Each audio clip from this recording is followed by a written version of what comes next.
What is going on, everybody? And welcome back to the KickBack Community Edition, Classic Edition. We'll figure out what that C means at some point. I am Brad Muse, and as always, I have a lot to say. But first, I'm going to say hello to JB. Thank you for coming through and hanging out again tonight. Yeah, for sure, man. It's good to be here at another edition of CasaBunch today. So let's go ahead and get it rocking and rolling. Yeah, so how it's going to work tonight, I know for the last, several weeks, we've been having a guest following their run through the bracket. Tonight, we're just going to be, holding it down. I think I'm coming from your TV in the background, JB. Is that it? I think so. No. We have found the duplication. No. Whoa, it's a great mystery. There's a ghost in the machine, and he looks a lot like me. And I do know with this complexion, I am quite ghostly. Back onto the topic. Yeah, so tonight we're going to be giving different people who have entered the ladder the opportunity to opt into having their matches on stream. So the first couple of players are hopping in already. So while we get that situated, big week for fighting games this week, right, JB? Absolutely, man. A lot of different games are getting played, and a certain game, one of the other big three, is finally out. So we finally have all three of the big three games coming out here. So hope you guys are ready for that and get some playing. But we're gonna play some Street Fighter tonight. But hope you guys get as much action as you can for Tekken 8 later on tonight after.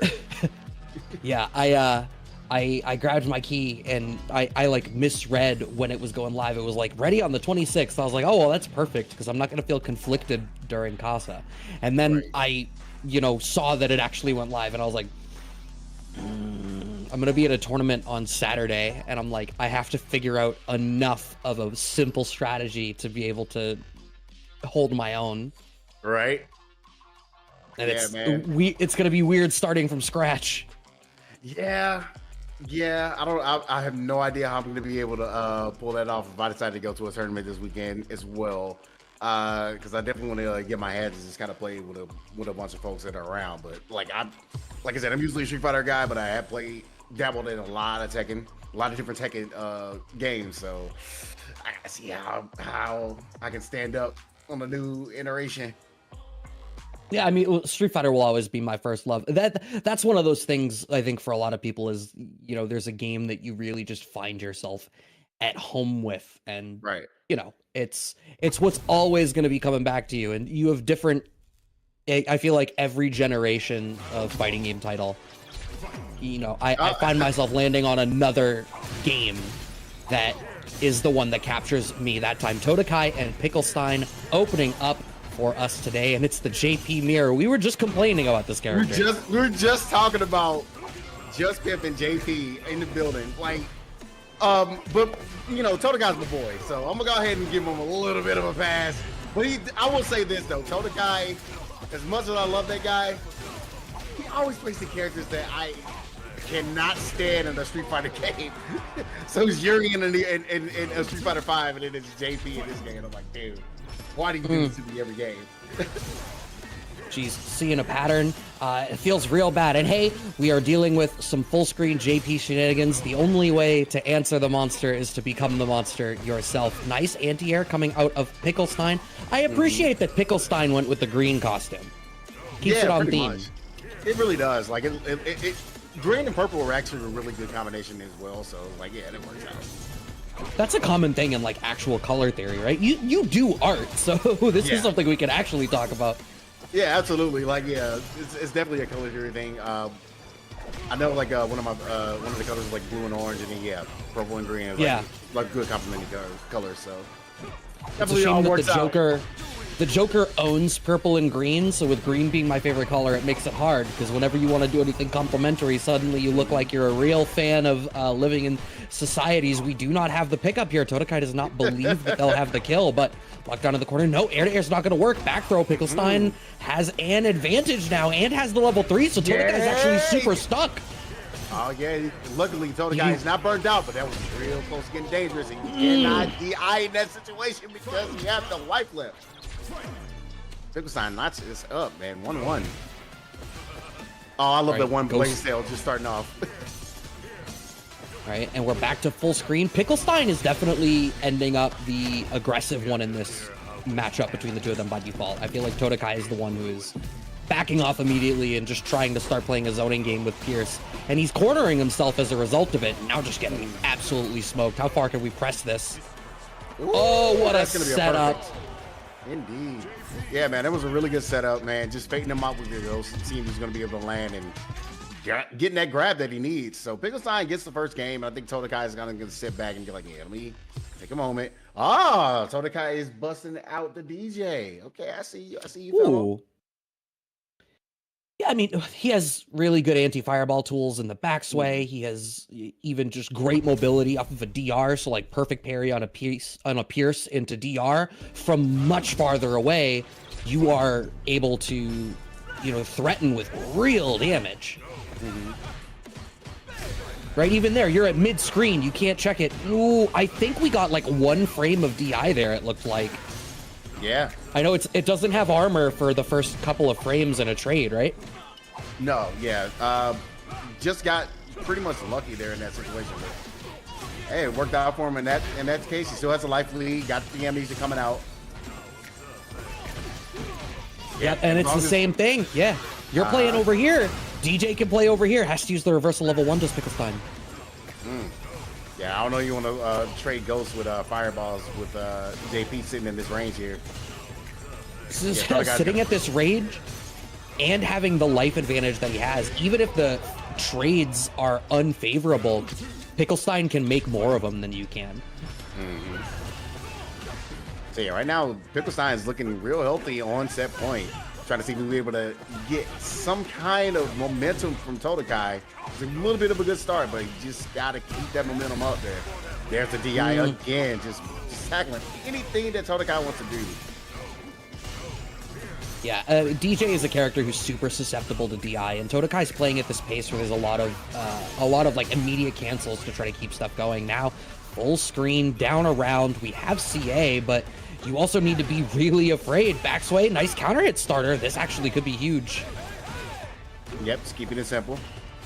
Okay, goes with the parry and then try to go with the amnesia right after. It's a really good call. You'll be able to get a stun. Todokai's going to be able to get around on the board here. Trying to see if he can get his first game. And I love that he did that in a way that saved all the bar. There is no worse feeling than having to secure round 2 with your level 3 and going in broke to the last round. Air to air is going Picklestein's favor. Sending out the low ghost. Yeah, man, I'm hoping to see if Todokai be able to find like the right hit. So if he does, you know he's going to meet level 3, and this would be the hit right here. Don't be able to get the burnout. I think it might even just save it and just keep putting him close to the corner to be able to get the stun. Go to level 3 here. Keep him locked into the burnout. Yeah, keeps him locked in and keeps the corner position. DJ is one of the best stagger string characters against burnout in the game, in my opinion. Perfect parry. I don't believe we're going to have enough. I don't think you should cash out. Oh, I was about to say so smart, but you knew Picklestein was waiting for that DI. It was the scary bit. Is Todokai in burnout as a result of this? Holy shit, you might have just lost. Oh my goodness, man. Please don't tell me you lost one. Oh. Todokai is playing so aggressive. Wanted for any of those pokes to be the one to clinch it. It's not going to happen. And Picklestein gets the better of it. Now, we all see the TTV in Grand Todokai's name, so we know the protocol. Picklestein first, and then the rest of us all have to go to his chat and say GG's. Yeah, man. As long as Todokai doesn't have like 80 shooters in his chat, you know what I mean? Because that's the protocol. That is the protocol to return that. Yo, I don't know why that became the Twitter FGC discourse again in the last couple of days. We have 4 topics that we circle through until a patch happens, and then we talk about the patch before we get back to it. If you're advertising your Twitch channel, I'm sorry. Like, you're a billboard. People are going to look at your website. I should really think about that and just put my actual website. Oh, damn. There you go. Oh, my name. Just be like, yeah. Go there. Yeah, send an email. I dare you. You know what? Here's what we got to do. We got to be able to put QR codes as our names. Yes. And then have the QR code do it. There are pros that play StarCraft 2, And when they want to practice weird strategies and not let people know that it's them, because you can do so much individual prep in StarCraft, they'll change their name to what people call barcodes, and it's just a combination of like eyes and spaces in completely random order. That's crazy. That is, wow. That takes a lot of work, I feel, and be able to kind of like really think about that and put it together. But yeah, well, it's not a real barcode. Like, it doesn't point to anything. It's just like so that their name is. It might as well be, you know, censorship, right? They're blurring out their names so nobody knows that it's them playing. I'm checking over to our Discord. It looked like Balrog RD was the one that they had sent an invite to, perhaps? No. Nope, past that. Yost, who are we gonna have? Oh, Yost is muted. I went to tee it up for him. Boxy Box and oh, I was right. Demi Zarok. Okay. Okay. All right. You did do all that work to tee it up for me, just for me to absolutely whiff the bunt that was coming towards my way. Like, wait, so here's the real question. Did you try to answer and forget you were muted? Oh no, I was locked in. Okay. I was locked in. Okay. Okay.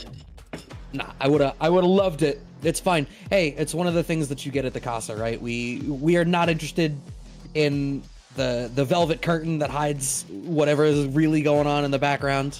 Right. I'm all business. I gotta stand on business.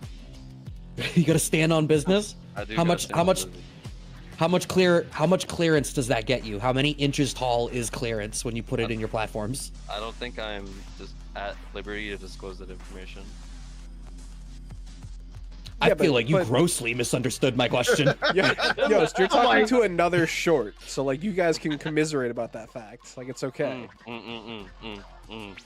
I see. Okay, yeah, you took it to a weird place. You didn't need to do that. All I said was I'm not at liberty to disclose that information. You're weird for implying it was a weird place. Well, so here's the thing, Brad. You gotta remember, he's from Florida, The thing is, where their governor also hides behind his heels. That's true. That's why it's just a delicate subject in Florida. They keep saying everything's bigger in Texas and Florida felt left out. Let's not talk politics because I will rant. Oh my god. I will genuinely rant. We are waiting for the next players to load in. What are you looking forward to in the next as we finish out the rest of the season here, JB? And by which I mean like the fighting game season, like CPT, these first couple of tournaments, these new games dropping. I'm definitely interested to see like how the Tekken World Tour is going to really shape up, because I saw like how they're going to plan it. So that makes me wonder how Capcom is going to actually respond, because like I really think the way the Tekken World Tour is set up for 2024 for the new game is really exciting.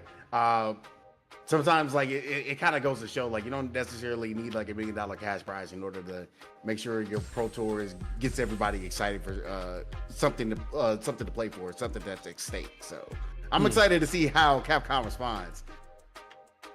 I think that's a really fair thing. I think pumping the amount of resources into CPT that they did this year was an experiment, right? From where I'm sitting, it's like, all right, you know, we have this game. The base version of it is like super polished. It's, you know, we have all of these integrations and all of this, you know, other stuff set up and this great netcode.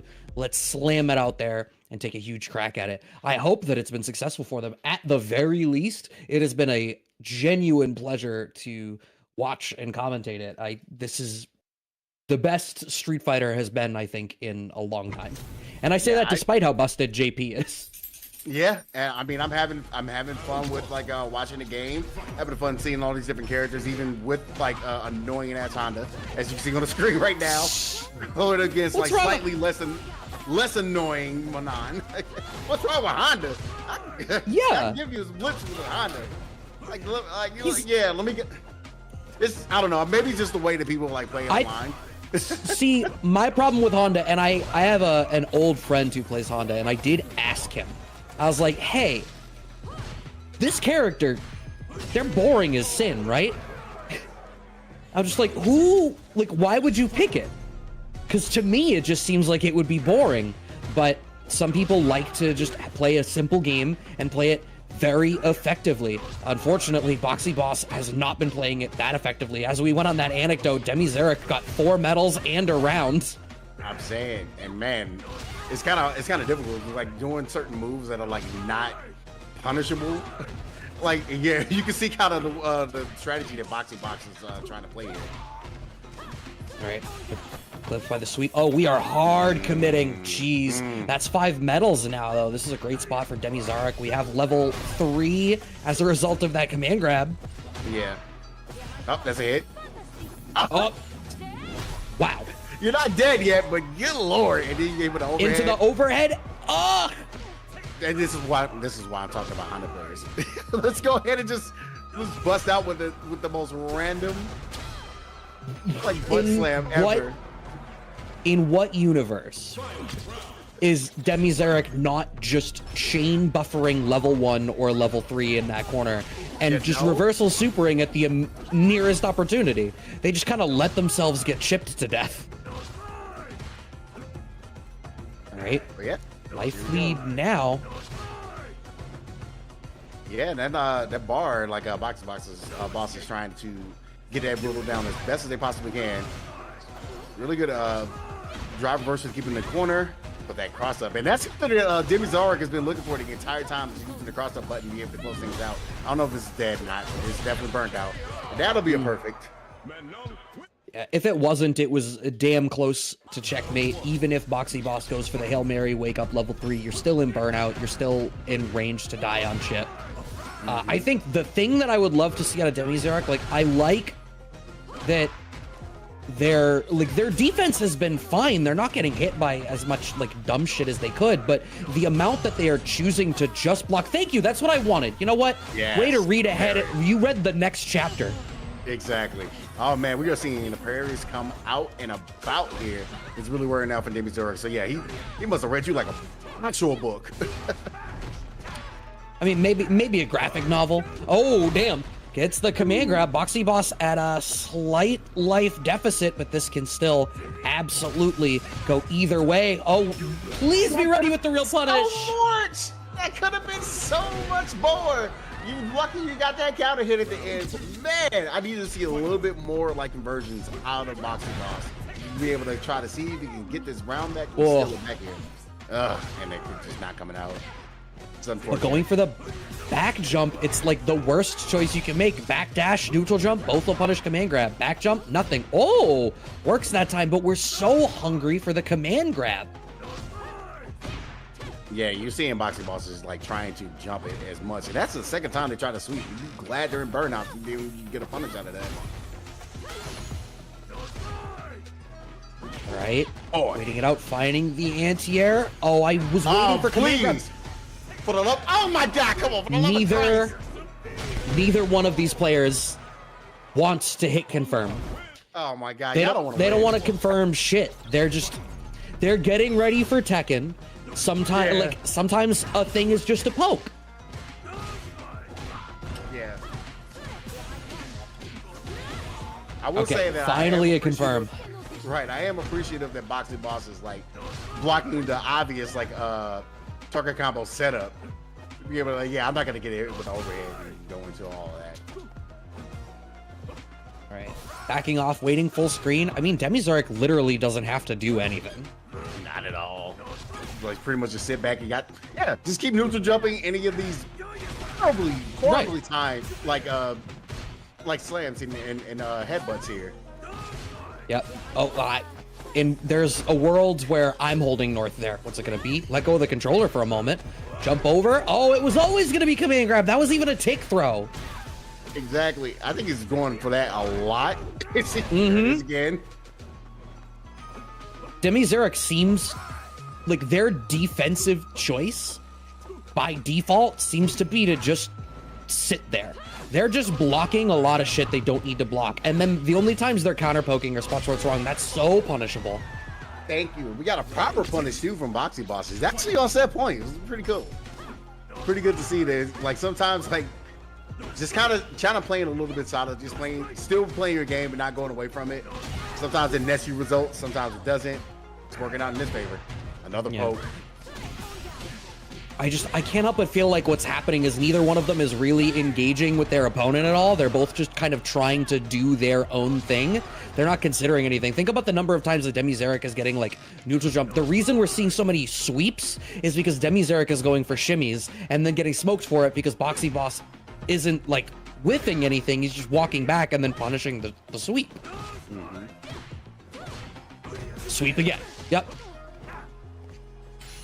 I don't know if delay is gonna like hold true for this by the time y'all hear my voice, but trust, I said sweep before it happened. Are you dead? Oh my god, you get a link off of that. Why would you go? Okay. He went for the command grab because he wasn't jumping it. How many times he got command grab to death? Look, I'm an East Coast player. I like to let's keep stuff as tight and well organized as possible. There was a lot of risks and there was a lot of shit left lying around. This would not pass a building inspection.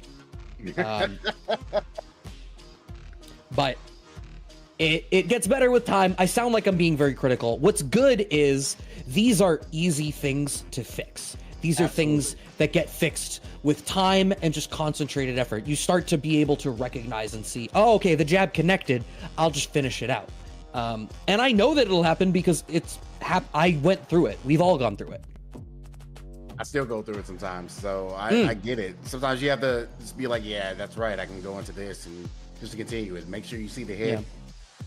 Make sure you can be able to get your confirms out. Yeah. So something to like go through and you sit in that lab and you work your butt off in order to start getting some of these things. So when you're in a tournament situation, you'll be able to, fix it in the future. So hopefully, we'll be able to get a little bit more kind of going there. But we're gonna get into our next set coming up shortly. Trying to see who's up on deck. Yeah, I'm peeping over to the Discord. I think they're trying to. Reply to this message if you want to be on stream. Is that the one? No, that's not the one we just saw. Dagger G had answered it, so let's see if maybe they're the one that'll load in. I don't rightly know, but hey, if you're in the tournament, maybe you have the stream open on the side. Yes, Yoast will be pinging the channel to give people the opportunity to come up, celebrating the community with this week's KickBack, just giving people the chance to show their stuff and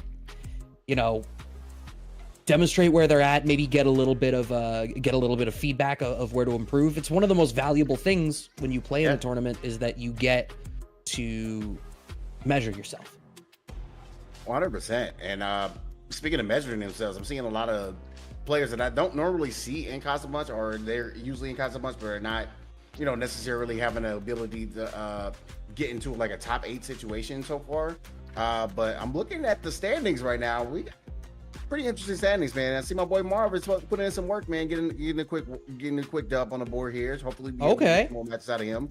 Also see Triumph as well. Also want to know getting his first dub. Like I said, there's that top 8 situation. But as far as like the people that are at the top, we got the usual. We got Noah the Prodigy coming in 3-0 right now. Euro Valario as well 3-0. Pretty much signing each other right now for first. Doing their thing. Both really solid players as well. Both pretty young as well. So it's exciting to see the continued growth out of these guys. Coming in all these different tournaments every single week and performing and pushing themselves to be the best. Because yeah, man, that is, things are life changing. I don't think this year, going back to the question of what do you see for the future for the rest of this season, I think we're gonna get some very exciting announcements for certain tournaments, just to kind of bring everything together for a point. I think this not going to be the only year you're going to play for $1 million. I don't believe so. You don't think so? No, this is just the beginning for that. Next year is probably going to be more. I hope. I mean, for me, as a fan, as a spectator, as somebody who's followed esports through different genres for years and years and years now, I think there's so much room for this to be made wider. Yeah. And, I think I do hope this is an older talking point, but I do hope that they tweak how they run the ranking events next year. Because I agree. I remember in the year in Street Fighter V when they had like you had your regional leaderboard, the global leaderboard, and then auto qual events. And as the season went on, the stories that emerged from that, where it would be like, okay, this player traveled from here and went there, and if they win, they qualify, which changes this leaderboard, but they also gatekeep this person who needs it for the regional points. And it makes stuff just so endlessly interesting, and there's so much that you can read into. Yeah. Which then just means there's more for you to talk about, which, you know, means people like you and I can, you know, fill more time talking about this thing we love. Yeah, I mean, like go for an example, like with that style of like tournament pro tour. What did we ended up getting out of it in 2019? We got somebody that wasn't able to go to tournaments that often and ended up winning the entire Capcom Cup. Just saying. Oh my God, what a hard call out off rip. Hansel RD with the walk forward DI, neutral jump fierce. I was hoping for just a little bit more extension, but you know what? That healthy life lead is something Dr. C is about, and just keeping them locked into the corner is what we need. Oh, crosscut. Speaking of crosscut, though. Empty jump into nothing. Dagger G's in a little bit of a information acquisition mode right now. Okay. Yeah, Dagger G a little bit more careful. After a hot start there, man. So close to getting yourself burned out. Got to use a level 1 that's going to be able to hit. That's worth it, though. I mean, he is, but I think Dagger G is going to be hard pressed. No, never mind. Actually, after eating that Sonic Blade there, that's a scary spot to be in. Dagger G almost at the level 2, could try to clinch this. No, you didn't find your anti-air. That could have been everything.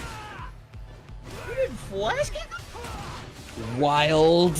And now it's actually scary to throw the OD boom. Oh, was ready with the OD uppercut through the overhead. I cannot believe you were ready for that. That is insane. Hansel is on the trigger right now. So ready. Wanted for the back throw. We're not going to get it. Okay. That jumping fierce hit so far down. And you know what's crazy? I think Hansel's doing a really good job of just kind of just playing a game that he knows to play and win the way he knows he got to win. Like I said, you're looking at the MR discrepancy here, it doesn't really freaking matter the way Hansel played that first round. But Dagger G does answer back here, and that's what I kind of want to see him do more of. These jump ins, he's calling them out every single time. Out of drop. And good back throw out of Dagger G. I like to call that the Mena back throw. When you get the back throw through the DI, that was going to be a problem.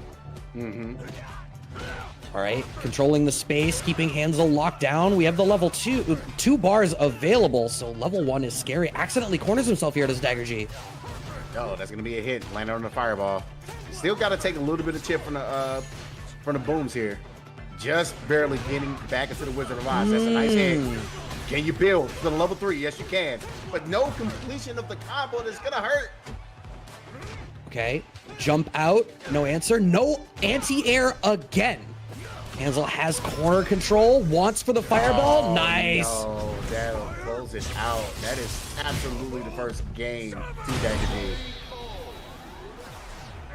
G. Man, see, just one miss like knuckle, and I know he's going for the perfects, and I've been playing Luke recently, so I've been understanding like it's sometimes a little difficult to get the timing depending on like how things are happening online. But man, just that one hit away, that would have been absolute death. Very close to a checkmate situation. Yeah, absolutely, and it was such a scary spot too. I think one of the issues Dagger G is having here is when they want to play the fireball game, they're backing up so far because they don't want to trade into the speed of Sandblast. But it makes it really easy for Hansel to see when Dagger G is going to start throwing fireballs. I like the adjustment now, standing in the spot and going for the air-to-air. Yeah, definitely just making sure that Hansel is not going to be able to get any kind of airspace. That's the most important part here. So I kind of want to see Hansel, kind of take that advice and go on the fireball game. That's really good. He got through the fireball, speaking of which. All right. Oh, not going for the punish counter back throw. Yeah, I think he's want to try to get some life lead, but that's a dangerous situation. He's in again. You better fit. Oh. What? He was too far. I know. I know. I understand. I've been there. You better close this out, though. That's actually a really good level 1. Oh no. What a snap. Hansel, you better call up Gretel and find those breadcrumbs, because you don't know where the hell you're going right now. Yeah, man, it was a good idea. It was just the execution of it was bad. Trying to see if you can do it on media. I think it could have been a little bit of a different setup there. Yeah, we're gonna get the wall splat. Ow. Oh, still what in a that. drop! I think there's a little bit too much. I feel like this is more sauce than Hansel's palate seems like it's able to handle. Yeah, I agree with that. It seems like that's how it's been the entire set. Okay, that was an early commitment to an air-to-air attempt there from Dagger G, waiting it out, even though you have plus frames off of the target combo. Huge jump in. Yes, just right into level 3. Finally, you're going to be out of burnout once you come out of it. Dagger G on the back foot by the wall. The thing is, we all know you're going to go for some sort of wall crush next up, or you're just going to kill him. Never mind. Yeah. Going pretty simple, and you really just went through that? That's still going to hit, though. Oh my god, he got hit with an overhead from downtown. Oh, I think that was a mistimed safe jump. Oh, love that. We have a little bit of the level 2 left, so we just ensure that we have the lockdown backing off. And once again, not throwing a boom in these spaces, because knowing that Hansel is waiting to jump at those fireball ranges. Yeah, now you can play a little bit of the war. Has the blade to back him up, and took a lot of chip for that too. Yeah, I like that Dagger G didn't try to walk behind that boom either, as the control of the screen in front of them gets them the dub, closing that one out 2-0. What I was saying, I like that Dagger G didn't go in behind the boom, because the point of the boom was not to give Dagger G a mix-up opportunity. It was just for the chip damage. And so if you walk in behind it, you can set up a situation where it's a little bit more ambiguous and Hansel is able to like jump or force some other kind of issue. Instead, you're just staying full screen, minimizing your risk, and guaranteeing that there is a threat on the screen that needs to be handled. Yeah, agreed. Like all those different adjustments to be able to just deal with the airspace and deal with the neutral situation of the match. Be able to step back and take a moment and you jump at me, you're way too far to be able to get anything out of it. As long as I don't get jumped in on, I got this in the bag. So it's really good stuff by Dagger, be able to close that out. And we're gonna try to see if we can get another match coming up for you guys soon. Yeah, I will say, I feel like I'm feeling mad critical tonight. Normally I'm a lot less critical, but so in referring to when I remarked that maybe it was too much sauce, I think what would be important here for Hansel is I think there was a lot of really smart decision making that was happening. Mm-hmm. And I've been thinking a lot about this, especially because like I'm trying to jump into Tekken. I'm trying to be like, how do you formulate a simple game plan? Yeah. I think it's very easy to get lost in the weeds and commit to things that you don't need to. I think if Hansel put down some of the more complicated combos and just played a solid game and played for knockdowns, I think that would have went quite a bit better. Their game sense there was great. It's just that they created so many scrambly situations for themselves by trying to go for options that their hands just weren't ready for. Right, I super agree with that, because you saw like a lot of the missed drops, like the missed knuckles that you saw there. Like they just didn't come out at all. Like it wasn't even at least an attempt to go for perfect knuckle with anyone, where it was a light one, or a medium one. It just completely all dropped out, and those are game costing like decisions. So sometimes just keep it simple, going for just regular stand heavy punch into heavy knuckle, going into either your level 3, because a lot of bar was left on the table in that first game. Mm-hmm. Probably could have turned the tide and made a whole lot of difference. Probably would have been talking a lot different here, saying, "Hey, man, you kept it simple and got the dub out of it." So yeah, I think it's a mental stack optimization problem, right? Yeah. And when people focus too much on optimizing their combos or like off of every hit, right? If too much of your mental energy is being spent on that, it's lacking in other places. And I think other places are largely more important until they become automatic for you. Agreed. So yeah, hopefully just sometimes like you remember in the back of your brain, keep it simple, stupid, KISS, the acronym that my old head ass has been using for years. Hopefully like you kind of take that to heart and use that for the next gameplay. Sometimes it's just best to keep it simple and get your knockdowns and go from there. Go meaties. We have our next match loading in right now. Oh, Hansel back on the setup against Haro on the Dalsim. So a similar sort of zoner matchup. I wonder, maybe Hansel is gonna, the hand's a little bit more warmed up. Agreed. And you know what? It kind of keeping it simple, like so far, like with that combo, just a simple driver's combo to be able to kind of go through. It's pretty bread and butter. Oh, interesting. Yeah, I'm very interested in what Haro's doing here, trying to play a certain keep away game. That is going to hit fully. There you go. Right. Corner control. Okay. He's going for the mix again. That's what he wanted to do last time. So I do like that mix up though. Like I'm actually gonna probably steal that. You like use that because a lot of people are not expecting that. I'm here for that mix up. I have no criticism on that mix up. I think if you have those setups, that's really valuable to bring out if you're a character that can create those opportunities for yourself. Nice shimmy there for Hansel. Haro caught reaching. That's a plus advantage. And man, Haro is just not ready for any of these DIs. And yeah, he once again tried to go for the mix up there. Oh! Reactions, man. Please just level 3. Thank you. Oh, is that a perfect to close that one out too? It is. Look at what happens when you go, all right, hands, work a little less hard. Exactly.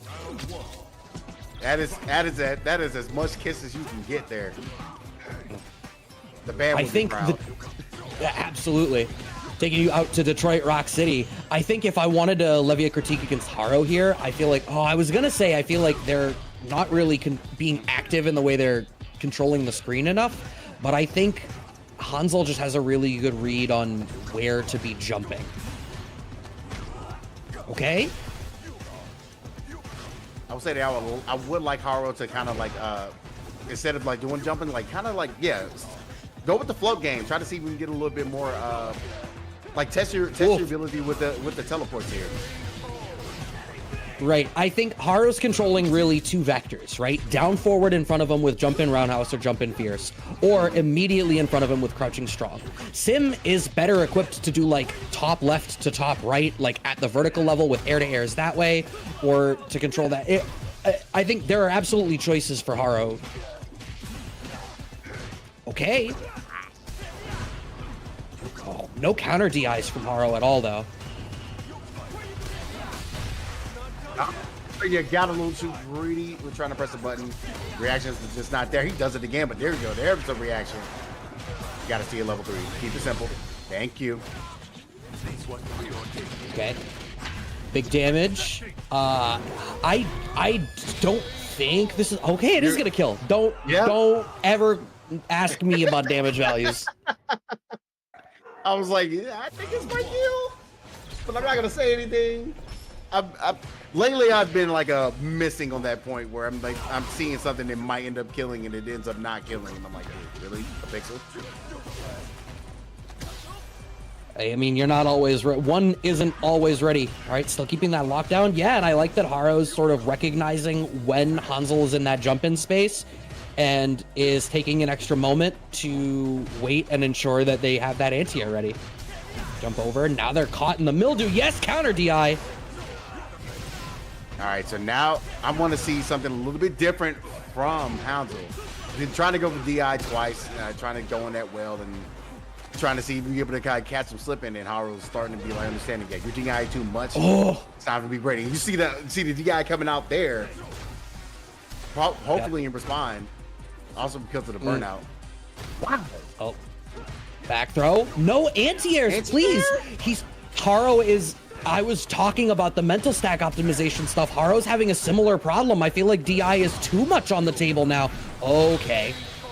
It is going to catch Haro on set point. It is, but man, that was expensive.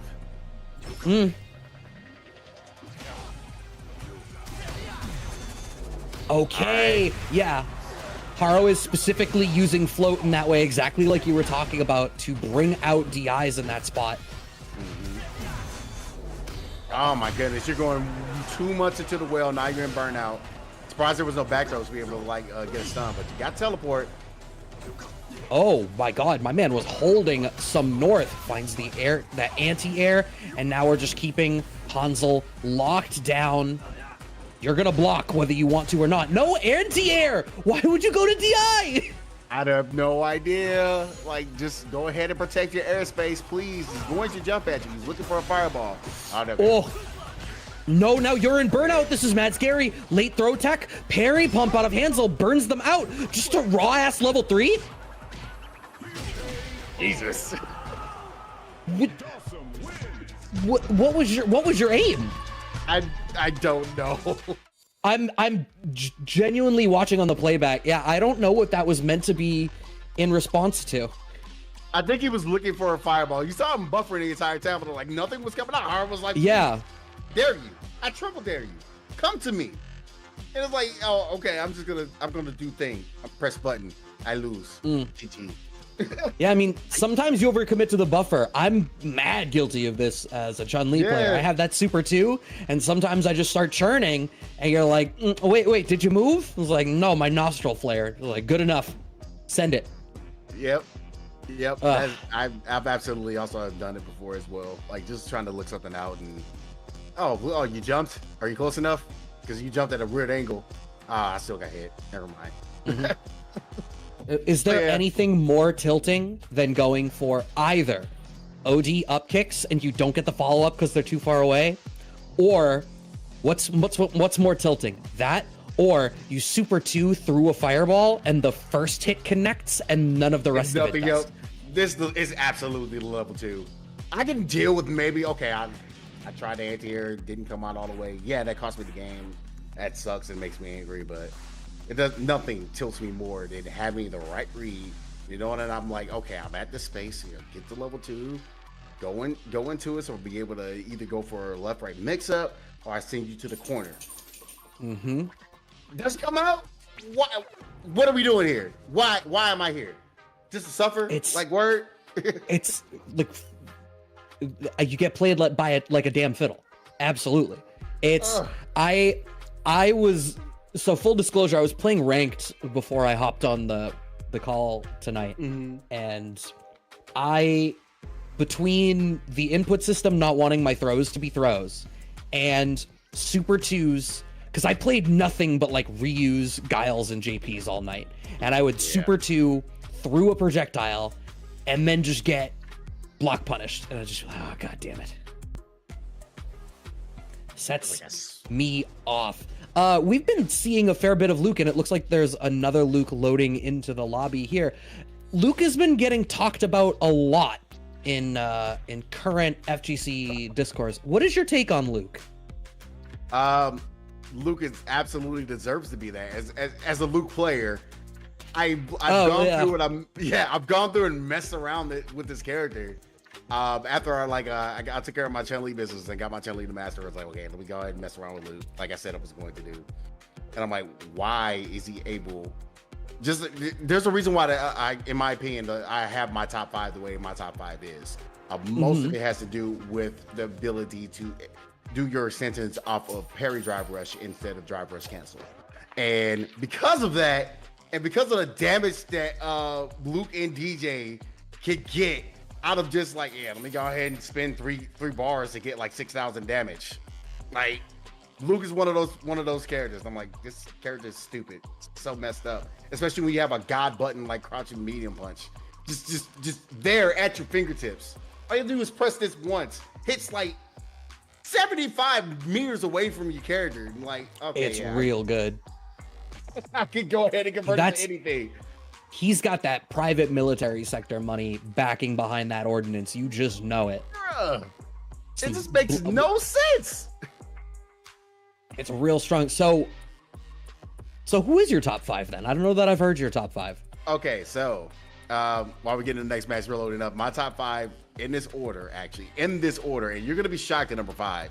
And a lot of people, and I'm gonna have my explanations on why. All right, BuzzFeed. JP number 1. Bet. Luke number 2. I can see it. Ken number 3. Sure. DJ number 4. Mm-hmm. Guile number 5. Guile. My reasoning, and it also kind of goes to hand in hand. One of my buddies, the character has so many like way too many good tools for the character to like just not be utilized in tournament. Like it's only like a few good guiles out there, and it's just it sucks. That's the reason why this like a lot of people put that character outside the top 5. No, you just don't know how to play as the character. That character is actually mad good and mad fucked up. He's really good. He's really good. I think my opinion of Street Fighter 6 is that I think obviously if the game didn't change from what it is right now, I think over time the game is going to slow down. I think people talk about Street Fighter 6 as this aggressive game because we have these resources that let us go buck wild at round start and be absolutely nutty with it. I think it's really easy to commit a lot of resources and not get as much return, and it's going to tend towards like whiff punishing being really huge and reversal supers or reaction stuff being important. In that type of a game, a character like Guile is really good. Like they gave this man a run. Low key. Yeah, true. You gotta run after Fireball. Like, come on, what are we talking about here? Especially like we have like one of the best like zoners in the game having a run. That's why JP's number 1. But like you have this character, JP is so messed up. Like, dog, if there's any other character I complain more about in this game, it's definitely JP. I'm sorry. You're like, Buzz is gonna come into this call. He's over at Frosty Fawcett's right now. He's gonna come into this call. Like, I'm gonna need y'all to stop talking about JP, man. You watch your mouth. Like, yo, he needs it. He needs it. He needs it. Like he needs that too. Like, oh, he don't. He don't need jumping interference. I'm sorry. He doesn't need a move that like you can neutral jump and just let me go ahead and tap that right there. Like, yeah, I hit this far away from you, and I can convert that into an entire combo. You know what doesn't help? You know what doesn't help? The character's personality. It would be one thing if he was like an annoying zoner that was like super hard to deal with, which he already is. Why? He's the coolest dude, but also the whole time every time he's using his broken shit, it's just like a meaningless effort. Like, no, like he's not phased. He's just like, what did you think? I'm top tier. What did you think was gonna happen? Right, exactly. Like, he knew. The most unbothered boss character I've ever seen. Like, he doesn't even lose in the story mode. Ooh. He actually wins and walks away. Like, he walks away. He's like, yeah, job's over. I'm done. Like, you guys have fun. That guy dead now. Yeah. Oh, you wanted to be stronger? Cool. That was always allowed. Hey, what are we doing here? Why is JP like this? It's like, I'm just here to make money. I'm not here to make friends. I'm here to make money. Shout out CM Punk.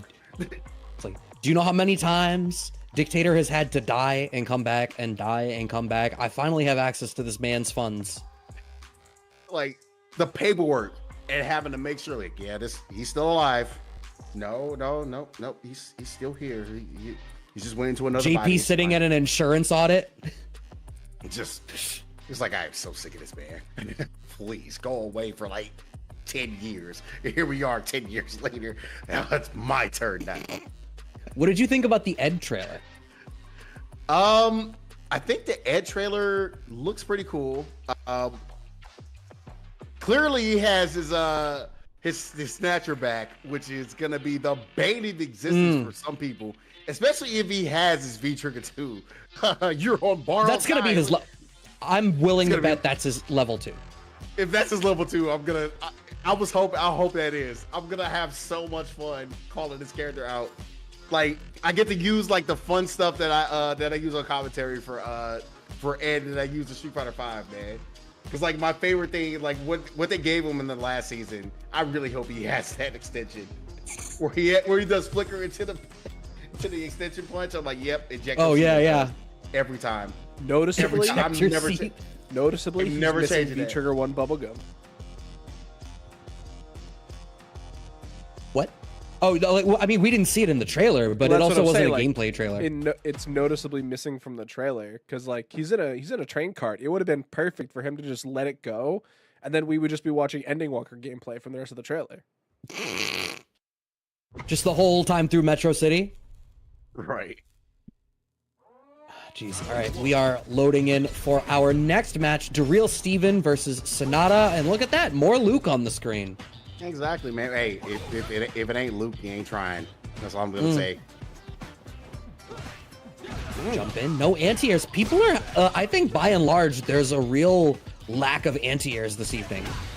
Yeah, I'm not sure what the reason is. If you're afraid of like whiffing the anti-air, sometimes that'll happen. But you have to make sure you control that kind of airspace. You don't want this man to be jumping in for free. Like, I feel like jump ins aren't as strong of a tool as it was in Street Fighter 5, but man, they still hurt. You still get a lot out of it, especially when you got drive rushes to extend all your combos. No, absolutely. Okay. Wow, Sonata wants to blow a lot of resources to try to earn the opportunity to finish the job. Jump over, no crosscut comes out of Daryl Steven, and really reserved on the counter pokes, but the crouching strong again. I think Sonata understands like where his like now I think he was testing a couple things out. You see him not taking to the skies as much, not really looking for fireballs. He does take to the sky there, but if you're not gonna anti-air him, why not? I'm gonna keep jumping at you. Right. Daryl Steven in this spot is just sort of waiting out, trying to force Sonata to surrender space, and now Sonata really low on drive gauge as a result of that drive rush forward. Okay. Still pressing the issue. Daryl Steven, that passivity working out decently well. Low forward, nothing comes of it. Now, we do got a little bit of a light lead from Daryl Steven, but things can change with one dimple hit. As long as you find like the right hit, which is most likely going to be the guy button coming up and right in a second. I hate that Luke's have landed on that little trap of the stand jab target combo into full charge knuckle in with the level 3 in the back. It's like you're forced to eat it because DI would have been the answer, but they're just buffering level 3 in the back. Yep. It's just so belligerent. Yep, another reason why this character is messed up. But yeah, I do absolutely. There is a reason why I put this character above like in the meta book, man. Should be able to close this game out. Oh God. Why are we not closing games out? Please use your level 1. Do something! Just anti-air him or something. Oh my God. Ninja kick the damn rabbit. Oh my God. Steven, I'm gonna need you to find your Shoryuken and stop letting Sonata just remove your drive gauge. You're barely getting to use it. No punish on the whiff DP either. Yeah, come on, guys. It's okay. Like if just using crouch fierce, just at least to show that you have some kind of sense of anti-air would absolutely go far in this set for you. There you go. So now they try to get an overhead. But yep, once again, man, Real Steven is okay with just holding back, and it's gonna kind of cost him in this situation where he's in the corner. Okay, the uppercut finally comes out. Sonata's gonna press the issue all the way. Doesn't even need the level 1 in the back because Luke can just import all the damage. Set point now for Sonata.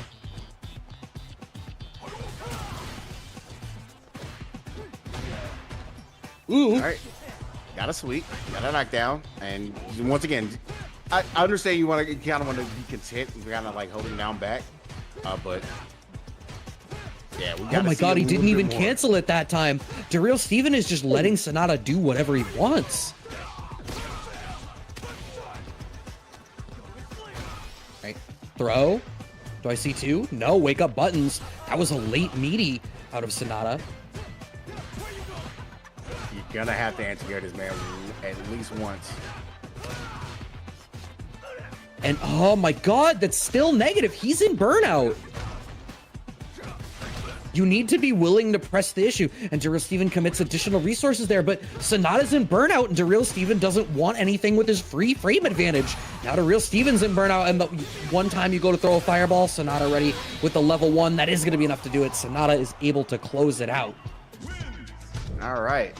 So yeah, like I said, you saw like a lot of different passes in this. Contender kind of staying back and throwing fireballs, especially when you had a situation where characters in burnout, like everything's like 4 frames negative, more negative at this point. So kind of getting away with like a lot of different like knuckles and certain moves is like, yeah, this you gotta be able to like play the game a little bit more. Yeah, and I think fundamentally, I think Daryl Steven seemed as though they just weren't super comfortable playing this matchup. I mean, just the ground game was giving them so much difficulty, and the fact that jump was always on the mental stack and never dissuaded. Like, the reason anti-airs are so important is because until you dissuade the aerial approach, you can't feel confident in figuring out the nuance of the ground game. Because at any given point, you could get blown up for committing to a resource that is good in a footsie fight, but bad against someone who's jumping. So it was just such a, once you've established you're not anti-airing them, everything else after that falls to the wayside. Yeah, but hopefully be able to kind of take this kind of different matchup and say, you know what, yeah, there's certain things in the neutral game that I have to go in the lab and take towards. So like I said, again, even if you don't have your Shoryukens on point to be able to stop these anti-airs, you got crossfairs. Like, right. It's a capable enough anti-air button to where it's just one tap. If you're gonna hold down back, just press the button. So hopefully I see that. Yeah, go ahead. Yeah. Well, another thing that I say a lot is blocking in this game is a choice. Blocking isn't a default thing because since parry doesn't change the frame advantage, the only difference between parrying and blocking, they both lose to throw, but it's, are you willing to bet some of your drive gauge that they're pressing buttons, or are you willing to commit to risk more but not lose any?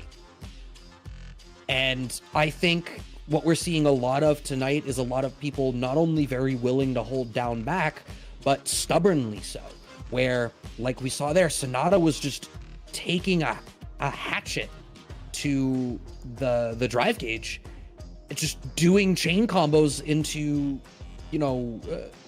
fully charged knuckles, and at no point was there a, I'm gonna parry this one so that you can't destroy me. It's one of the first things you have to learn when you fight against like Marissa, right? She's so good at these big chunky hits that destroy your drive gauge. You need to be willing to parry pump and save some of it.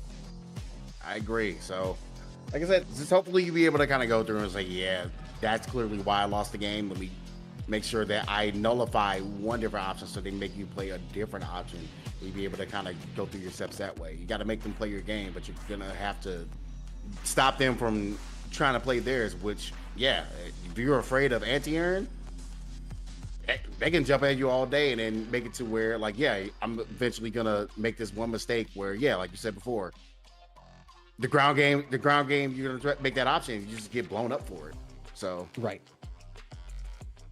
So while we load our next players in, I do have some updates. As we close out the first hour of our ladder bracket tonight, we've got a couple of guaranteed spots already secured. Noah the Prodigy at 6-0. It is minimum 5 games to win, and it is 5 games to qualify. 5 games played, and it's based on win percentage. So Noah's 6-0 and Space Boys 5-0, guaranteeing their spots in the top 8. No other games necessary. Also, with enough wins and games played, Mike X at 6-2, Uriel Valorio at 5-1, Complex at 5-2. A lot of other. Enzo the Hokage is at 5-3. There's some people playing a lot of games tonight. We don't have the speedrunner and 40% flash kick, who I believe we were told is heading out to Frosty Faustings this evening. I love this name, Picklestein versus Yucky Germs.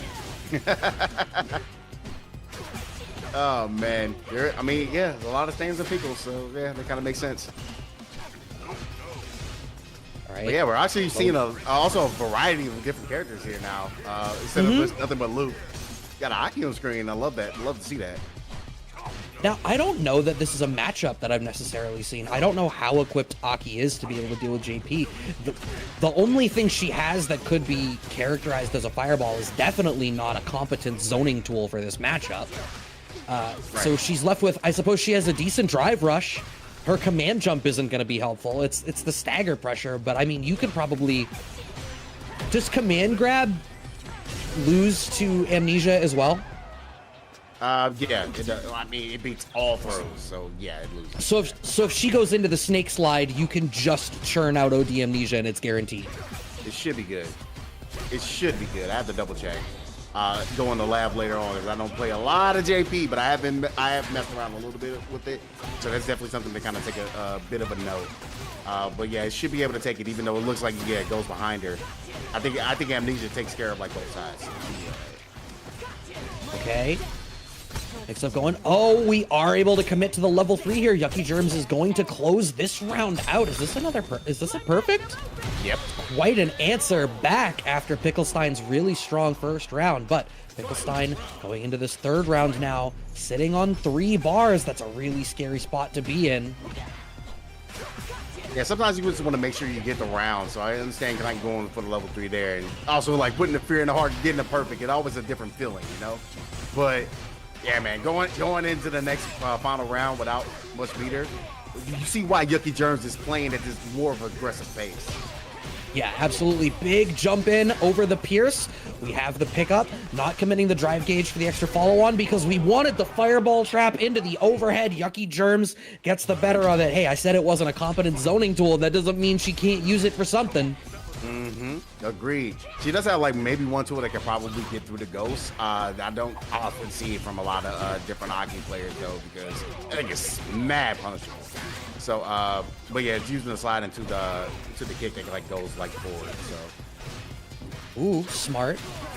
Drive rush into low forward keeps Picklestein locked down, and now standing in this spot and using the poison a lot actually has found this perfect pocket to be an effective zoner.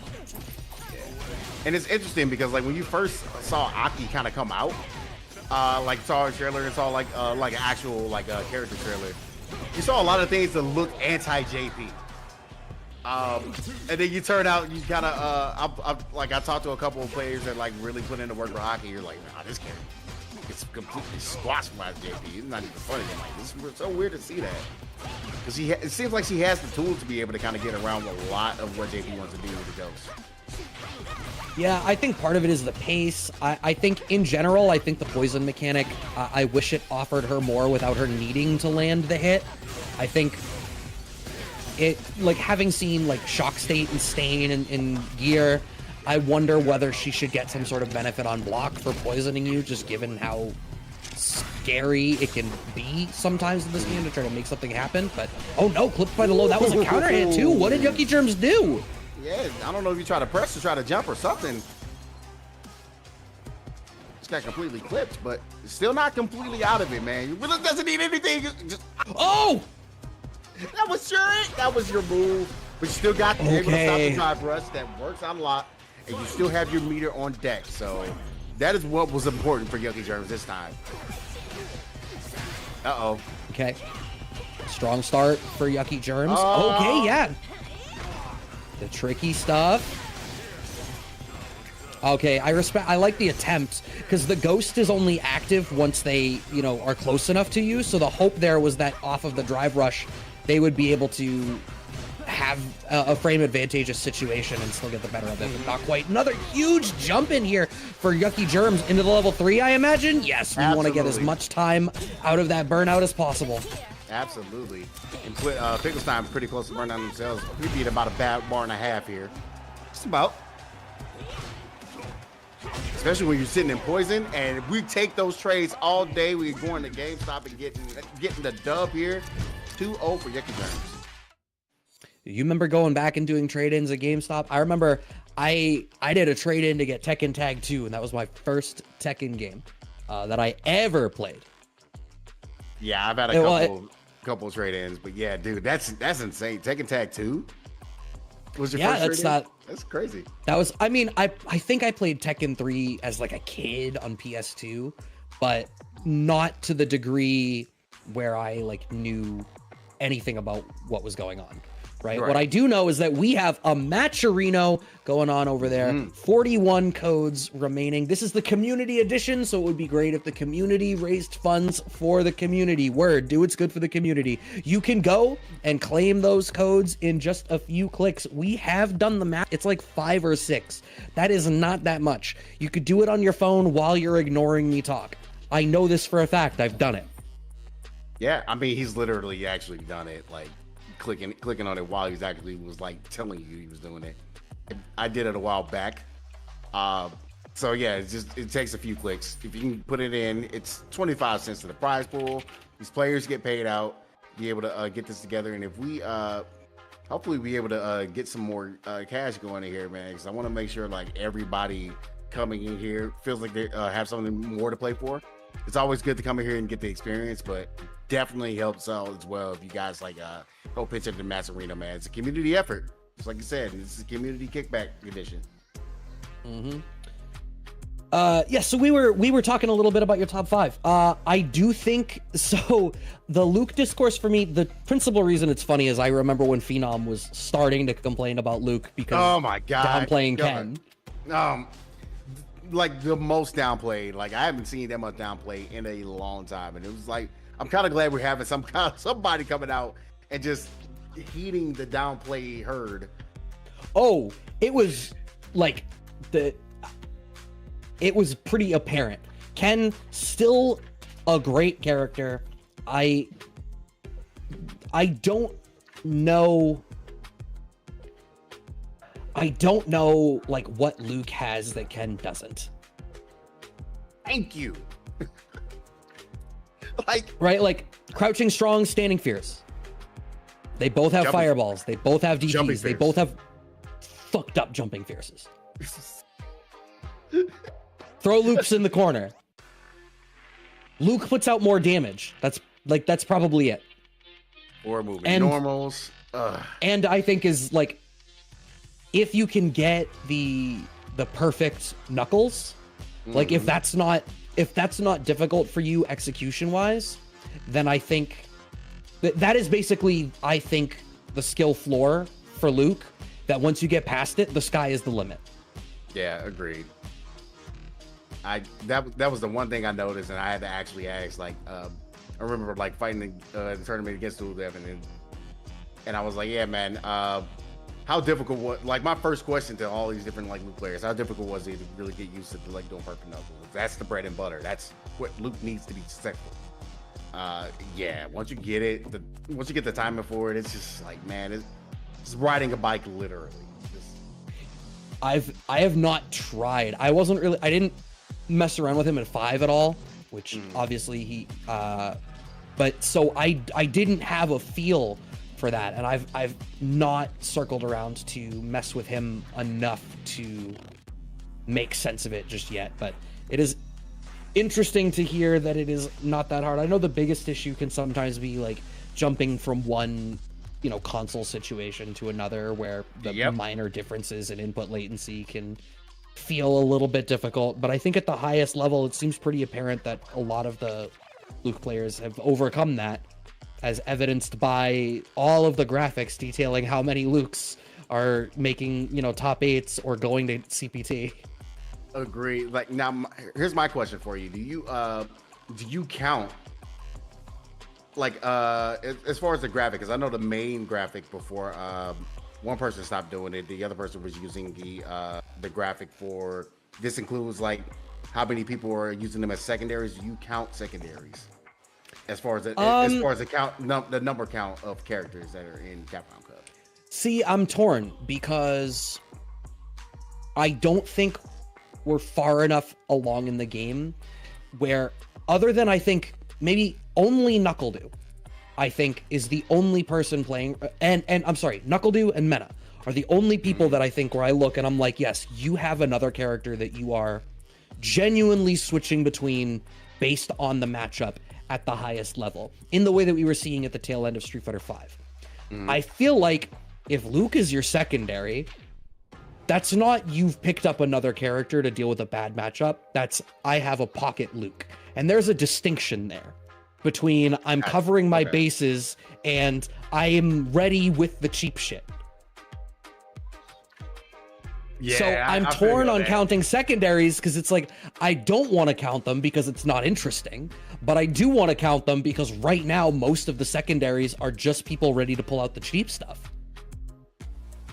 I agree, because like you kind of go through that chart, and I should pull up the chart like later on, like after the next match that we get. It's not a lot. It's actually not that much many secondaries. There is absolutely not a secondary Ken at all. No. So what you see is what you get, and there are two secondary Lukes. There is one. Is it VX Bao? I know there's a. I think it's a Chinese JP player who has a Ken secondary. And at Gamers 8, they actually pulled it out in the JP mirror instead of playing it, and got a big upset win in the the group stages. But if it wasn't VX Bao, it was somebody in VX Bao's pool, I believe. Advanced Placement says Ending Walker has a DJ. He does. Ending Walker. He has a few characters, but yeah, DJ is his main secondary for sure. I've seen that time and time again. And had the pleasure of commentating that, so I am fully aware of Ending Walker's DJ. There's also we got Travis Styles, who has not only Chun-Li qualified with Chun-Li, but he also has a jury. And you know what? In the inverse of that, Shine has the Kimberly, but has the Chun-Li that he can pull out in the back for the bad matchups. Exactly. And there was a lot of tournaments that he was doing in the Midwest that he was pulling out the Chun-Li over the Kimberly, because he wanted to want to make sure he got the reps. He got what was the tournament that he ended up winning with Chun-Li? It was ECT. Exactly. There you go. So he ended up winning that tournament with Chun-Li, and Chun-Li mainly, if not only. Yeah.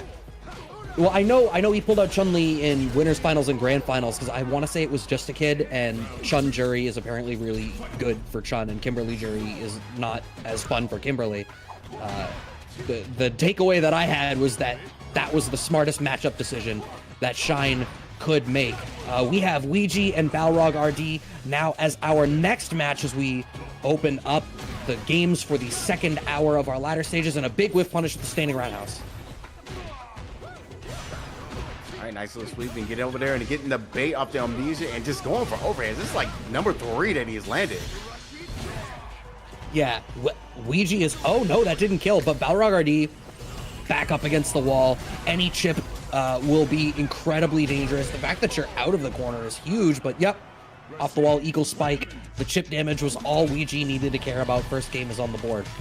Rashid is another character that I think some people pull out as, I think Angry Bird and Big Bird will mess around with Rashid as well. I don't know how much they'll pull him out in tournament.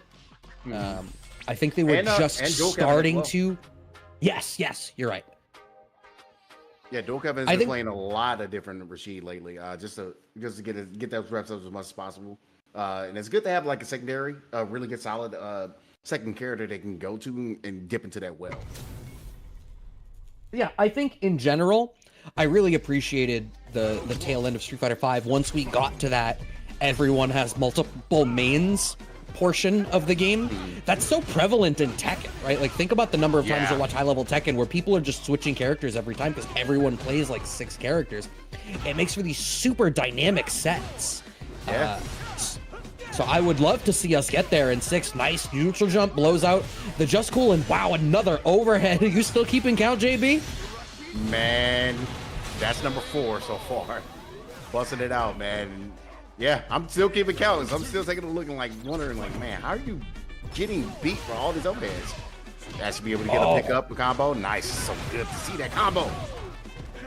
Yep, Balrog RD busts out with the OD up kicks, not wanting to let this keep going any farther. Okay, jab checks. Yo, can we talk about how messed up of a button like Stan Rouse is for Rashid?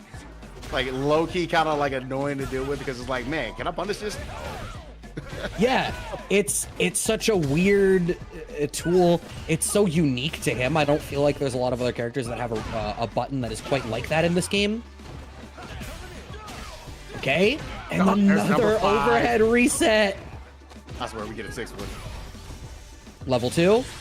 Of course, hands down, the wind condition is coming out. The wind condition. Indeed.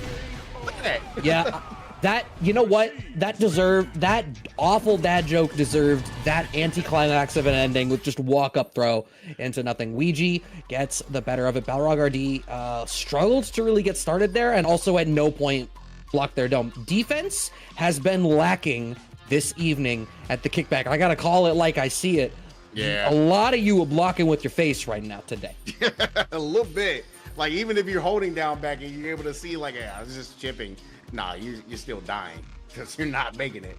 But yeah, man, level 2, I was having this discussion with a lot of different people, and understanding, like, what is the best level 2 in the game. And it's clear as day. You just saw it.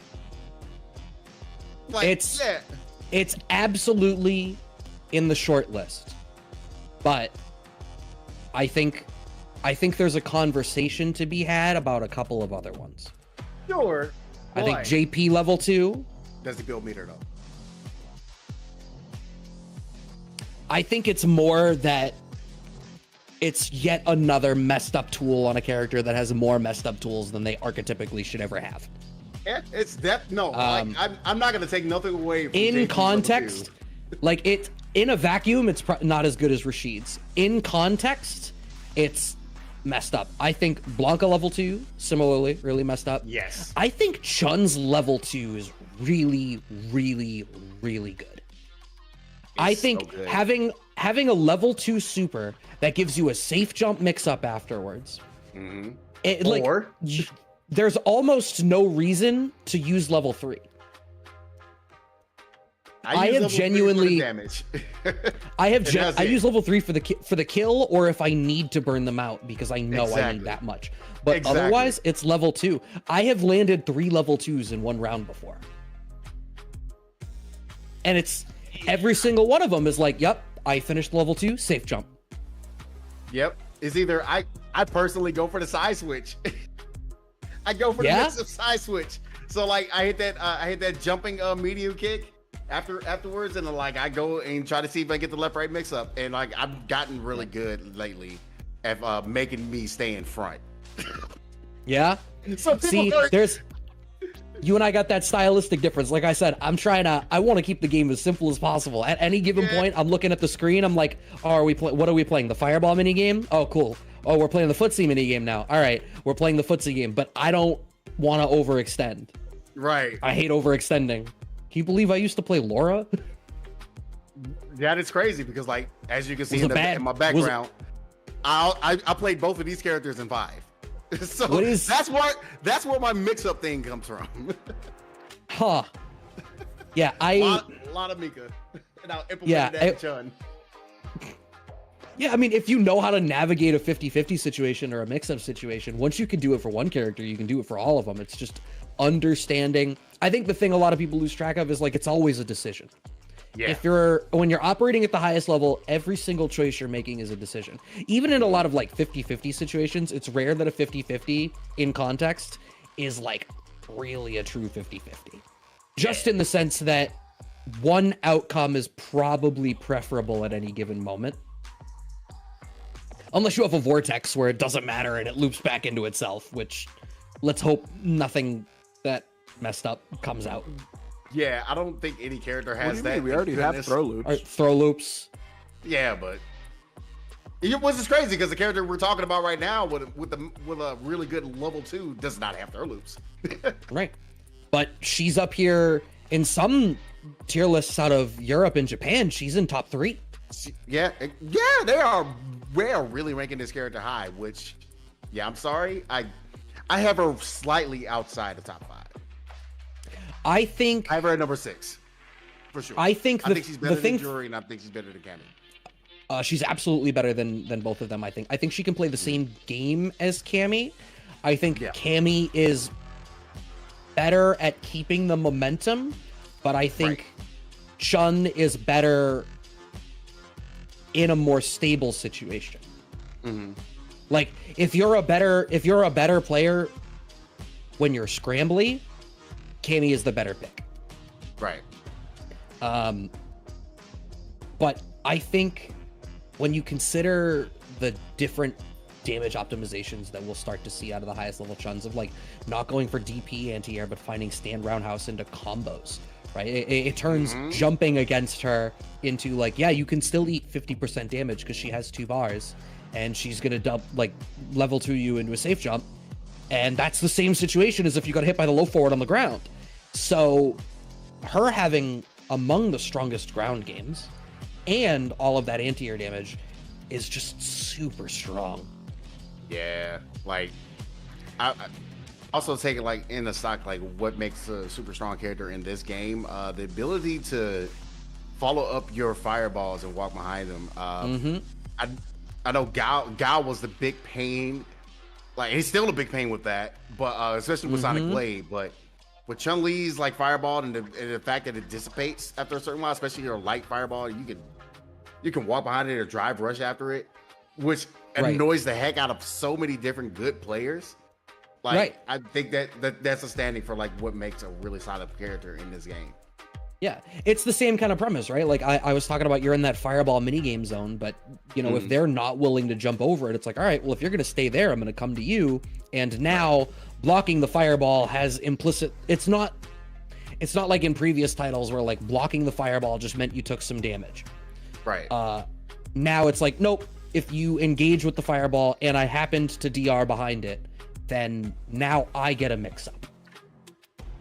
Like fireballs have never been more dangerous in a Street Fighter game. Yeah, it really hasn't. Like it hasn't been as dangerous. You know what else is? But you know what's dangerous though? Like this Maturino still having 36 codes. That's dangerous. I think we're playing with a little bit with fire here, and I hope we're gonna get into the less dangerous number of 0. So make sure you guys go in, do exclamation code Maturino. Go click the claim bowl button. Like I said, it takes about 5 or 6 clicks to do, like literally less than a minute.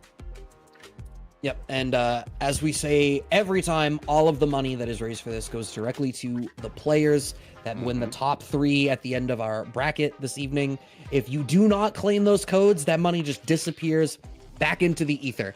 It will go away to where coupon codes that don't get used live in the back of BJ's catalogs, lost in shopping carts, torn to pieces at the bottom of a grandmother's handbag.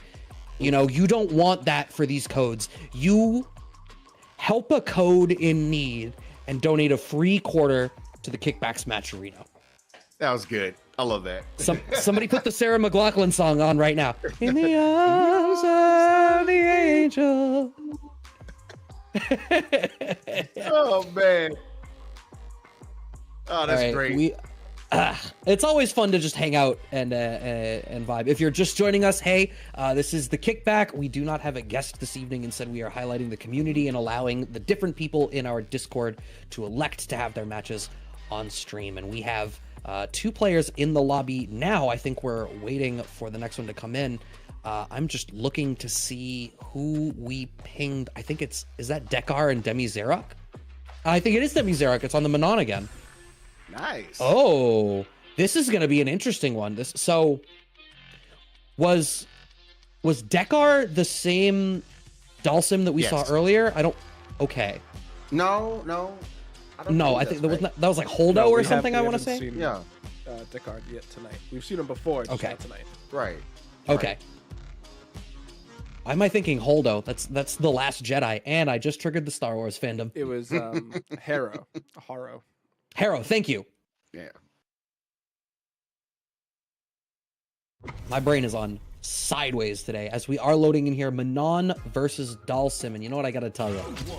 I don't feel like this is going to be a matchup that Manon is going to be particularly well equipped to deal with. I feel like the only thing I can think of is maybe like that upwards arc ballerina kick gets a little bit more value because it can clip him out of low float jab or something. Right. But I feel like a lot of the ways that she tries to cheat through neutral in the mid-range, Sim is just not going to give a shit about. Exactly. Yeah, he absolutely has the tools to kind of stop certain things and kind of bait things out as well. So like PRA is like out the question. Right. Just backing off. Wow, even the late fireball ends up working as an anti-air. And the cross-up. My God. Like, man, you didn't allow me to play the game and slide into the DMs. Look at that. Just clipping all the toes. Ready with the anti-air. Yeah, just a super solid game so far out of Dekar. Finds the tick grab, jump forward, Oki situation, and just backs off. It's like, yeah, I get it. You want to use that standing strong and do the nonsense. Placing these dive kicks incredibly well. Oh, what a smart spot to command grab. Agreed. I was just about to say that. Like, it's so good. Like, avoiding that fireball. No one's coming back. All right, still a life lead for Dekar here. Landing on the fireball. Demi-Zarek needs to continue to try to be patient. The fact that so many of these limbs are connecting as counter hits means that Demi-Zarek is really trying to find an anti-air or an answer somewhere to take their turn, and they're getting blown up for it. Wall slump into level 3. That should be able to close this out. Yes, indeed it is. I think for Demi-Zarek, I feel like it almost seems to me as though there's a lack of familiarity with when the turn should be taken, because we're seeing a lot of weird spots where there's a gap and then Demi-Zarek defaults to going for like sweep or something. Even that was a counter hit there after a dive kick that was high enough up that you can have taken your turn with jab. Yeah, and I'm kind of hoping to see that a little bit more, but yeah, definitely gonna go anti on the command grabs as expected. You saw that last time where the command grabs was going crazy, but hopefully we'll be able to get a little bit of a different game plan here. Protect. Yep. Oh, anti-air, and yeah, what's good about this is every single fireball you throw, I love that. I was about to say, Demi-Zarek wants to parry, so fake it, get that burnout, and Dekar has sealed a positional advantage that is nigh insurmountable here for Demi-Zarek. Yeah, I do not see a comeback coming here. Gotta hold the chip, and there it is. All right, set point for Dekar after the chip kill. Okay.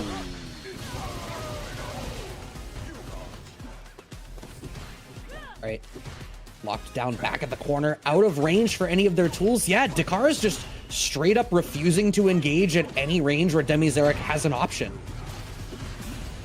Yeah, man, just real solid zoning play, and not like knowing the ability to know when to go in. Like as now, getting another level 1 after the wall crush. Oh my God! Just jab the man. That was so gross. I love the extra little delay on that last float, just to make it's like, yeah, you know what? This is a shimmy. I am trying to throw bait you. Right? Yeah. You're gonna take how delayed is this tech? Oh, extra delayed? Bet. Oh my God, crisp. Yeah, man. Just one of those situations like you were saying before, man. Like, if there's one tool that Manaj is gonna be able to have to utilize against Sim, jab this man, please. You got a couple of forward movement buttons. Your jab is really good. You can stop a couple of things, and it's not like you're gonna not end up behind and whip jab by accident. So, like as long as you hit it right, delay it right, able to jab him out of that teleport. So just I don't know. It's one of those things you gotta kind of go through. Again, the lab is important, and it's something that I've been taking into 2024. The lab is important. Let me go play this game a little bit before lab out some stuff. Yeah, well, and you know what? I sort of talked around this in the first match that we saw out of Demi-Zarek. I feel as though they're still very much playing a one-player game. Yeah. I think the way that they're playing, they're not really being considerate of what their opponent wants to do. They're not establishing a layer 1 that lets them start to get their mix-up set up. They're just going right into trying to run their game, and that foundational stuff that you build your game on isn't present. So I think, yeah, you need to find those spots to be like, hey, you need to jab here to check him. You need to establish these things. Fighting games have rules, and those rules are frame data. And if you're going to let him keep breaking the rules, you're not going to be able to do anything about it. If you don't know the rules, you're going to be caught flailing and making mistakes. Like, sweeping in a spot where you're only +2. Yeah. And it's just one of those things that like a lot of these, a lot of the younger players that are just learning the game or having fun or just, even playing it casually. They don't have an understanding of that. It is very important, in my opinion, to kind of just take a look at what moves do in the lab, even if you don't have know how to even reach frame data. Like certain things that look that certain way. Once you look like, does it look like I can be able to stop this? What can I stop this? Let me press this button. Let me press this button. Let me press this button. Like again, like I said, that's the most important thing. Yeah, there's certain rules you got to learn, and yeah, it's frame data, but there's another way to kind of utilize that. What looks like it could be safe or what isn't, or what is safe or what is. And I think by and large, Street Fighter V got a little bit of criticism sometimes for being very much like a fact-driven game. It was a frame data-driven game. You needed to know the frames and how the turn taking was being micromanaged after every block. Street Fighter VI, I think you can largely compartmentalize things into every character has one, maybe two tools that are plus. And even then, they're only a little. Otherwise, everything's minus unless they flash green. And the question is it I take my turn minus, or is it I punish you minus? Those are sort of the categories. And you're talking about the feel of it. I think by and large, a lot of the things feel largely as negative as they actually are. Yeah. So other than a couple of really tricky spots where you'll see weird setups or moves that are usually minus being put behind a DR, or like a burnout plus DR situation where the frame data just gets completely out the water, you can really take frame data as very broad chunks in this game. Right. Which I think is a welcome addition coming out of 5, where if you didn't realize that one tool was actually, +4 instead of +3, it made a difference for this matchup for this reason at this range, and now you can't jab. Yeah, I've absolutely ran into a lot of that and not realized it back in the day. And nowadays, I would say with this game, but I guess it's a little more casual friendly is what I want to kind of say about that. For that reason, where something you got to go off the field of things. Sometimes that's how I feel about a lot of different things. I call myself a casual player because I'm probably going into the brand, since I got a podcast called A Casual Fighter. But it's just one of those things where if you're gonna play this game, you're gonna play this game to compete. There are certain things they have to be knowledgeable for, but the first thing you got to go into is go into the training mode and say, hey, what does this do? And how can I stop it? And it's simple as that. And I definitely want to see a little bit more from that and next time. So hopefully be able to get that going. Well, yeah, man, we're going to You do know that in the middle of that, you said the magic trigger word in the middle of that, right? Oh, what was the magic trigger word? I think I missed what I said. You said casual. Yeah. Yeah. Somebody somewhere is that means it's bad. But what I gotta say, I do think I've thought this for a while. I think this is true of lowering the execution barrier for things too. I think the sooner one's hands can execute on the idea, the sooner you can meaningfully use the move you want to use. And it means that you're actually engaging in the mental element of this game, which is why we all really love it.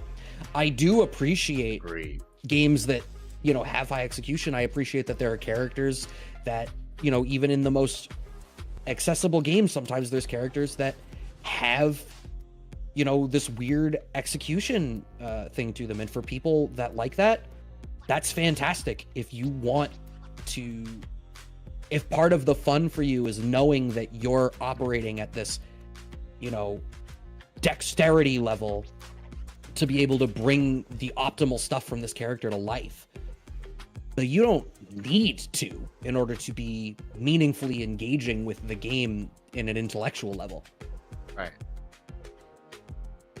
Yeah, But that's just me, and I also don't have the yeah. best hands in the world, so maybe I'm just making excuses to make myself feel better. Yeah, it's fine. I have zero reaction, so this is fine. Like I'm here and I'm messing around. Like, yeah, I see it coming, but yeah, it's like I'm a sloth. So I understand where you're coming from there. Yeah. And yeah, one of the big things that you met is a big trigger. It's like, yeah, it's like going in, and if you have a knowledge of a move, or you have a knowledge of what this move does and what it can do, how you can extend to it, it's so cool. This is a great feeling to learn. So I will say this as well. Playing in a bunch of different tournaments, I feel like that is also a really good experience, because especially when you have a format like this, where you have a ladder, where you're playing all these different like levels of play. And I think it's really cool, like, that's being put out here every week for your fingertips to be like, you know what, this is actually really fun, and this is actually really fun for me to learn how to win and actually win and go far. I want to do this more. So yeah, it's just one of those things. Like, that's one aspect of it's going into the lab and do that, but it's also the aspect of like, yeah, continue to play in these tournaments, man. Like it also garner you a lot of experience, so you can be really upset. Because I think I saw like a thing. I saw a thing like the Evo put out on their YouTube channel where they're talking. You know, it was had Tasty Steve kind of go through everything, and one thing that he picked out, he was saying like, yeah, I played in the tournament once, and I said, you know, I was talking all the smack, and I was saying like, man, you know, I'm gonna beat you, right? And he ends up losing. He ends up getting smoked and laughed out of the building. He got laughed out of the building. Oh no! And he said never again. So he ended up going back, maybe like a couple weeks later, and ended up getting second at the locals in Colombia. It's like, and so there you go, man. Like, it's taking that experience and having the fun with the game, by playing in all these different tournaments, and be able to go in and like find that drive and passion to say like, no, I'm actually really good in there. I just proved it. So yeah, absolutely. I mean, it's all about the competitive spirit at the end of the day. It's the thing that is unifying all of us, right? Is like we're in this because at the fundamental core of fighting games, it is a contest. It is a competition. And that shared spirit of competition, and that it's a little silly, like the story mode is very much like they're trying to present the story mode as though like the journey for true strength is never ending. All you can do is keep trying and keep battling new people. But you know what? It's true. And you're exactly right. The way you do that is you keep attending your locals, you keep entering these tournaments. Like Dekar, who is on stream once again here. Marshall on the other side. Smash FGC is the clan tag for Marshall. Interesting. all right. Okay, so let's make a game out of this one. Based on how Marshall plays, I think we both need to guess who they main in Smash. Oh God. Okay. Yeah. Let's go ahead and take a look and see what character they be able to play. Okay. Got Counter DI. point. All right. Let's see the sauce. Okay. Now we're keeping it simple. Okay. I feel that. All right. Sway, shimmies, medium kick, a little bit too far away for the axe kick. Oh yeah, that's an easy pickup on the OD fireball. Such a strong tool. Wow, we let the whole entire. Normally, a lot of players don't let the entire. I'm matching thing start. I'm matching start the whole way through too. Nowadays, like my man let the whole thing rock. Like you gonna see all of this animation. Right, H fireball coming out from Marshall, who's managing to get a fair bit of leeway in how they're moving around on the screen. Oh, yeah, okay. And yeah, kind of going back to what you were saying, like playing the game, like I cannot tell.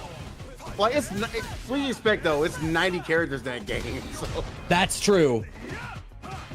I would hope that somebody could posit a guess. What's funny is there's very likely we won't find out unless I ping them in Discord, which honestly I might because I'm curious.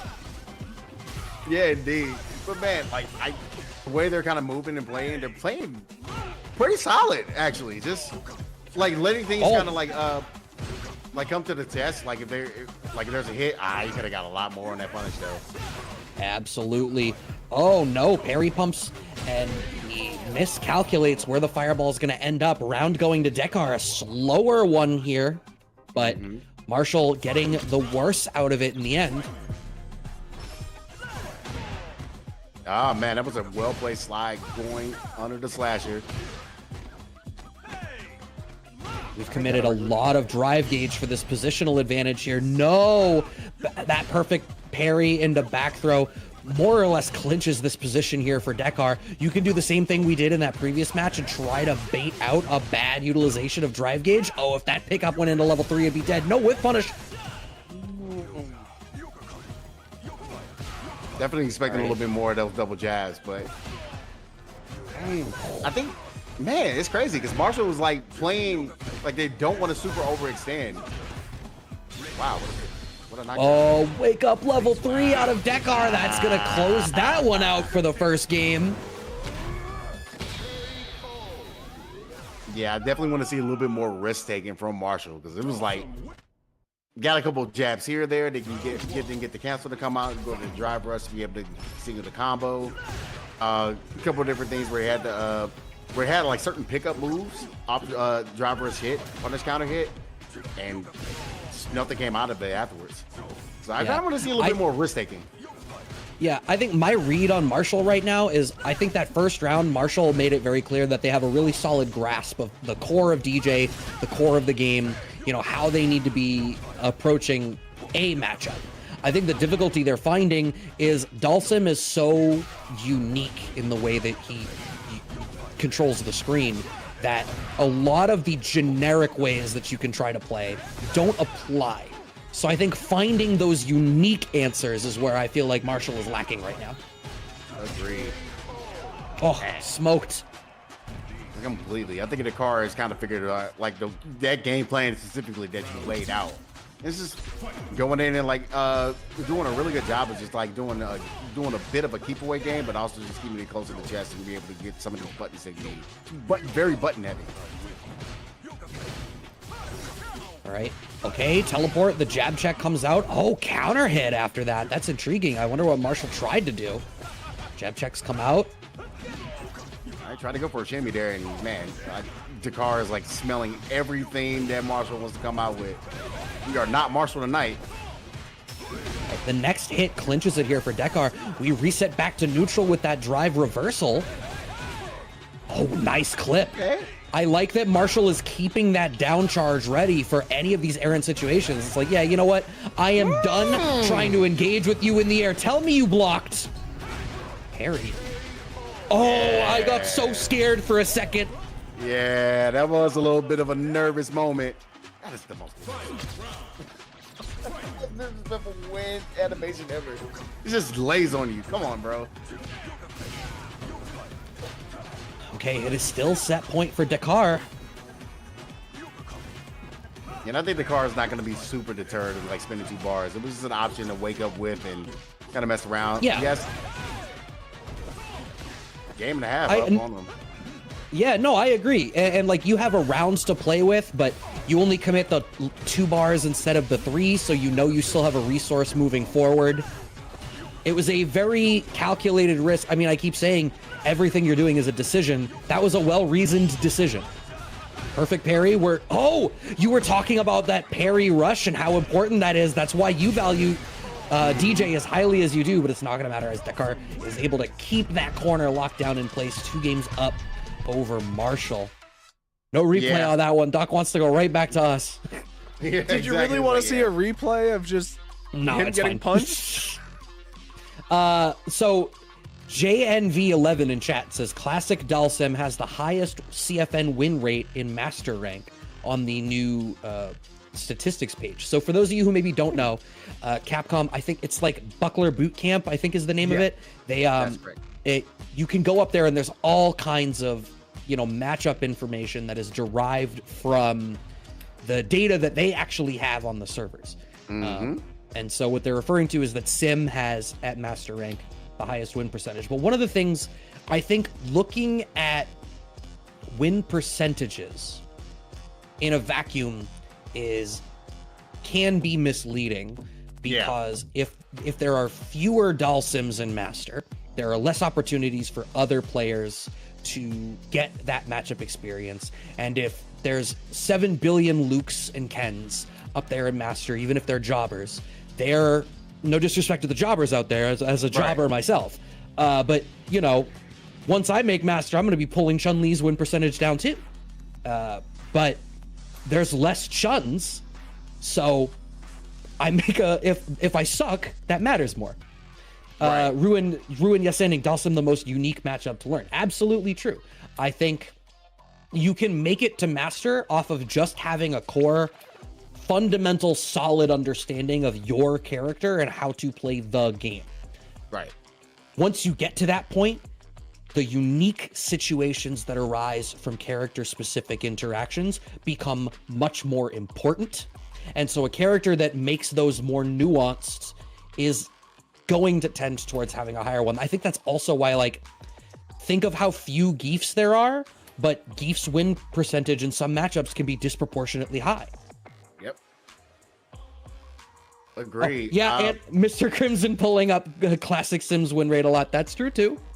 Yeah, and that's what I was just about to say. Like, yeah, you know, Mr. Crimson is like that most of that win percentage is because of him. So, hey, if he's the only one, no, I know there's more, but he's definitely the best. Yeah, for sure. It's yeah, so it's it's exciting to see him cook at Capcom Cup. Man. Yeah, I'm super. Do you have any, like, who is you think the player to watch at Capcom Cup for you? What do you think? Ooh, this is actually pretty tough, and it's funny because I'm actually gonna go over I'm eventually gonna like do like a fantasy bracket type of video. Coming up. Yeah, I think I'm gonna start doing it. A lot of people don't do it, so like I was kind of talking with Just a Kid on that one. And I was like, yeah, man, I think that's a really good idea. Do a fantasy bracket. Just have like a video for it.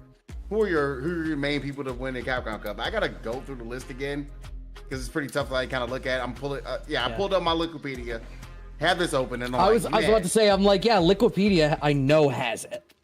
Yeah, so I'm like, man, who out of all these copycats? It's a really good list of players. It really is. It's so hard to pick. You have your ideas, but I don't, honestly, because it's like I see certain people that are qualified in here. They're known for like one character, and they've been busting out and been working on other ones. I think we're going to see a lot of different surprises at Capcom Cup, so that's why it's so hard to me to really kind of pick. If I were to really kind of pick somebody you really sleep on, it's Valmaster, hands down.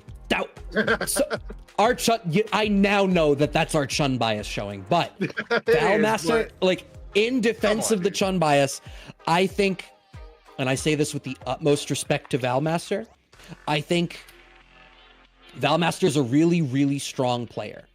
I think historically, I think one would regard them as maybe a tier below some of the true international killers and gods that you anticipate having incredibly strong performances. Valmaster has been batting above his pay grade so much this year. Every time I think, well, you know, this is based on experience and how they historically do, I feel like it should go the other way. And then Valmaster pulls out some incredible play, and it's been a joy to watch. So yeah, he was gonna be my pick too. I agree. I'm sorry, like some of the certain things that I've seen him do with Chun-Li early in the game. It's like, so it's like, bro, like I didn't know Chun can do that. Now I gotta go lab that. It's like, yeah, it's the Chun bias showing, but like I've seen and commentated a lot of Valmaster matches over the past like 7 months, and it's like, bro, how is he surprising me and shocking me every single time? It is insane how he's coming up with some of these wins. Yeah, I think Fudo might be another player that I feel like really watching for. It's funny how DJ's public perception through the course of this game has been so fascinating to me. It's hilarious because he seemed strong early because of the strength of his drive rush early on, when having a good drive rush seemed like it was the thing that mattered. And then people got more comfortable playing neutral and he fell behind. We're only now circling back to the fact that he has so many different ways to mix you up and to vary timing. I tell you, I remember watching DreamHack Dallas, the first Street Fighter 6 tournament that I got to watch the stream of, and I want to say it was Hawaiian Shirt Guy. And he was not playing optimally. It was weekend one, whatever. But I saw what this character could do, and I was like, DJ is a problem. I was honestly saying DJ was top 5 in the beginning of the life cycle. It kind of called it before, like, I feel like DJ is going to be a problem. Like, my buddy actually called it before I did, that I work on a podcast with, and he actually says, it's on the episode of the podcast, he's like, DJ is going to be a problem.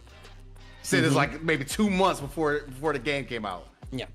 And then I saw the damage that he outputs for how much he spends. It's like, okay, let me go ahead and get this one drive rush combo into just like it can be just a simple like level 1 ender. It doesn't even have to be a level 1 ender. He doesn't spend any meter and he still gets like 4,000 damage for no reason. It's like, what? My character has to spend like 5 bars for that exact same damage. What? Right. What is this? But you have good pokes that you don't get DI'd for.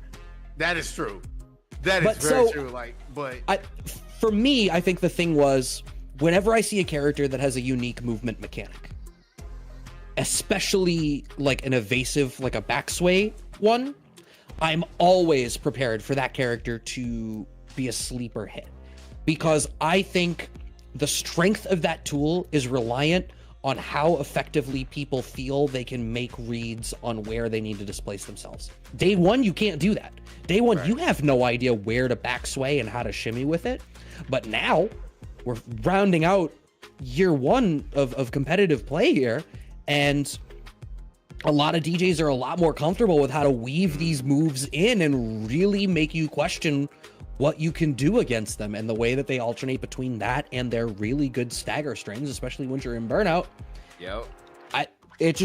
It needed time. You needed to understand the game more in order for his game plan to be effective. It's not one that works without the knowledge of what people are doing.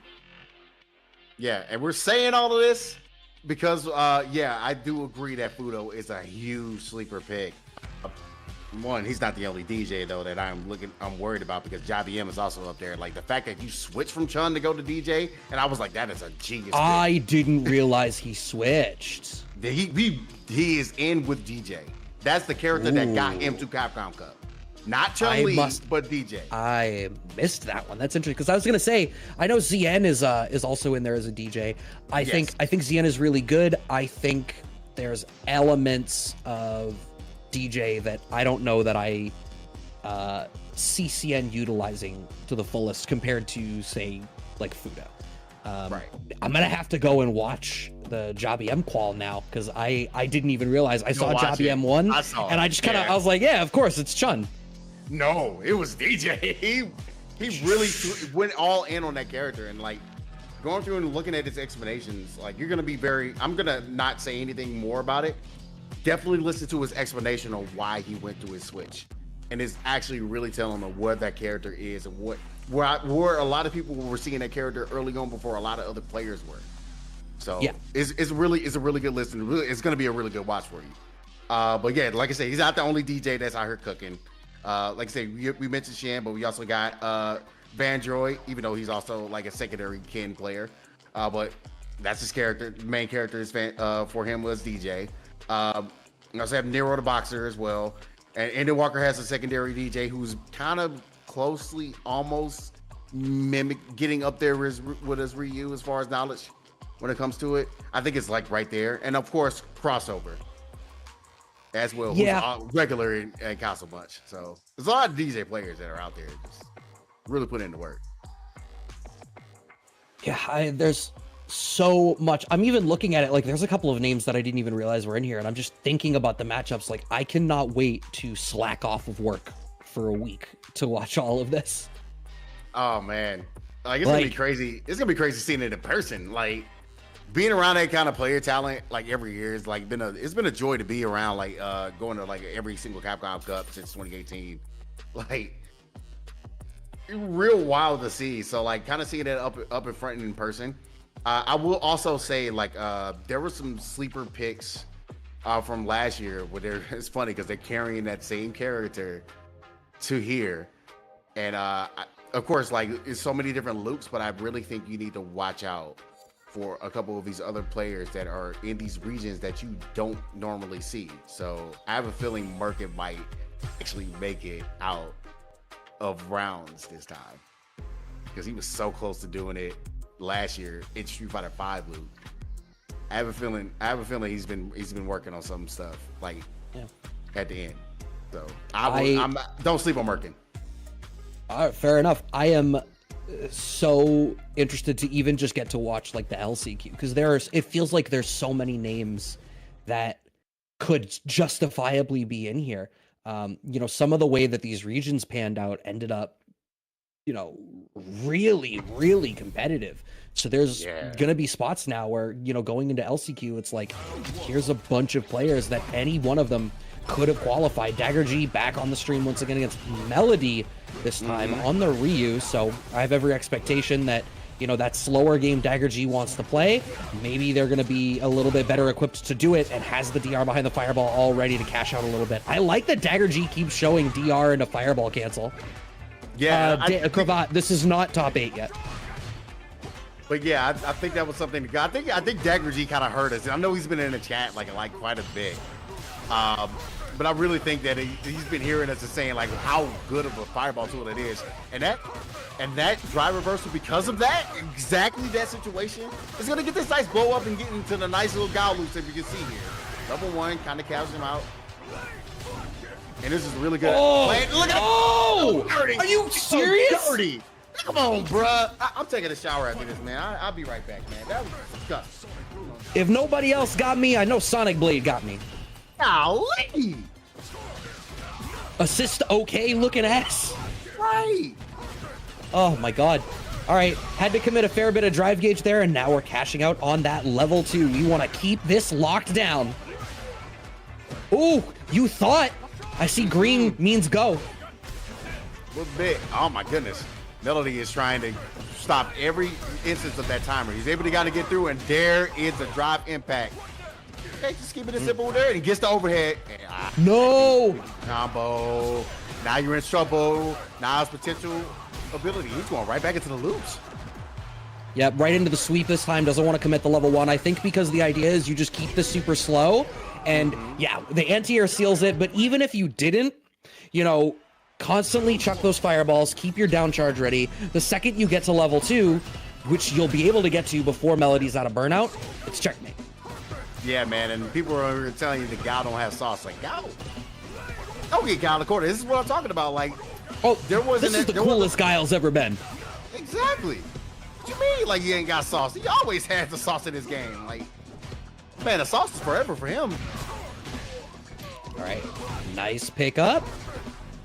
Throw a fireball behind it and just back off. Dagger G doesn't want to go for the drive rush behind it because they want to slow the game down enough to get some drive gauge back. Now starting to claim space because their drive gauge is back in the green. Yeah, man, here we go, man. To try to choose solid Gao gameplay. Chuck booms, wait for jump. And it's just clear as day. Like, Melody was just not prepared for it. This much plasma on the screen.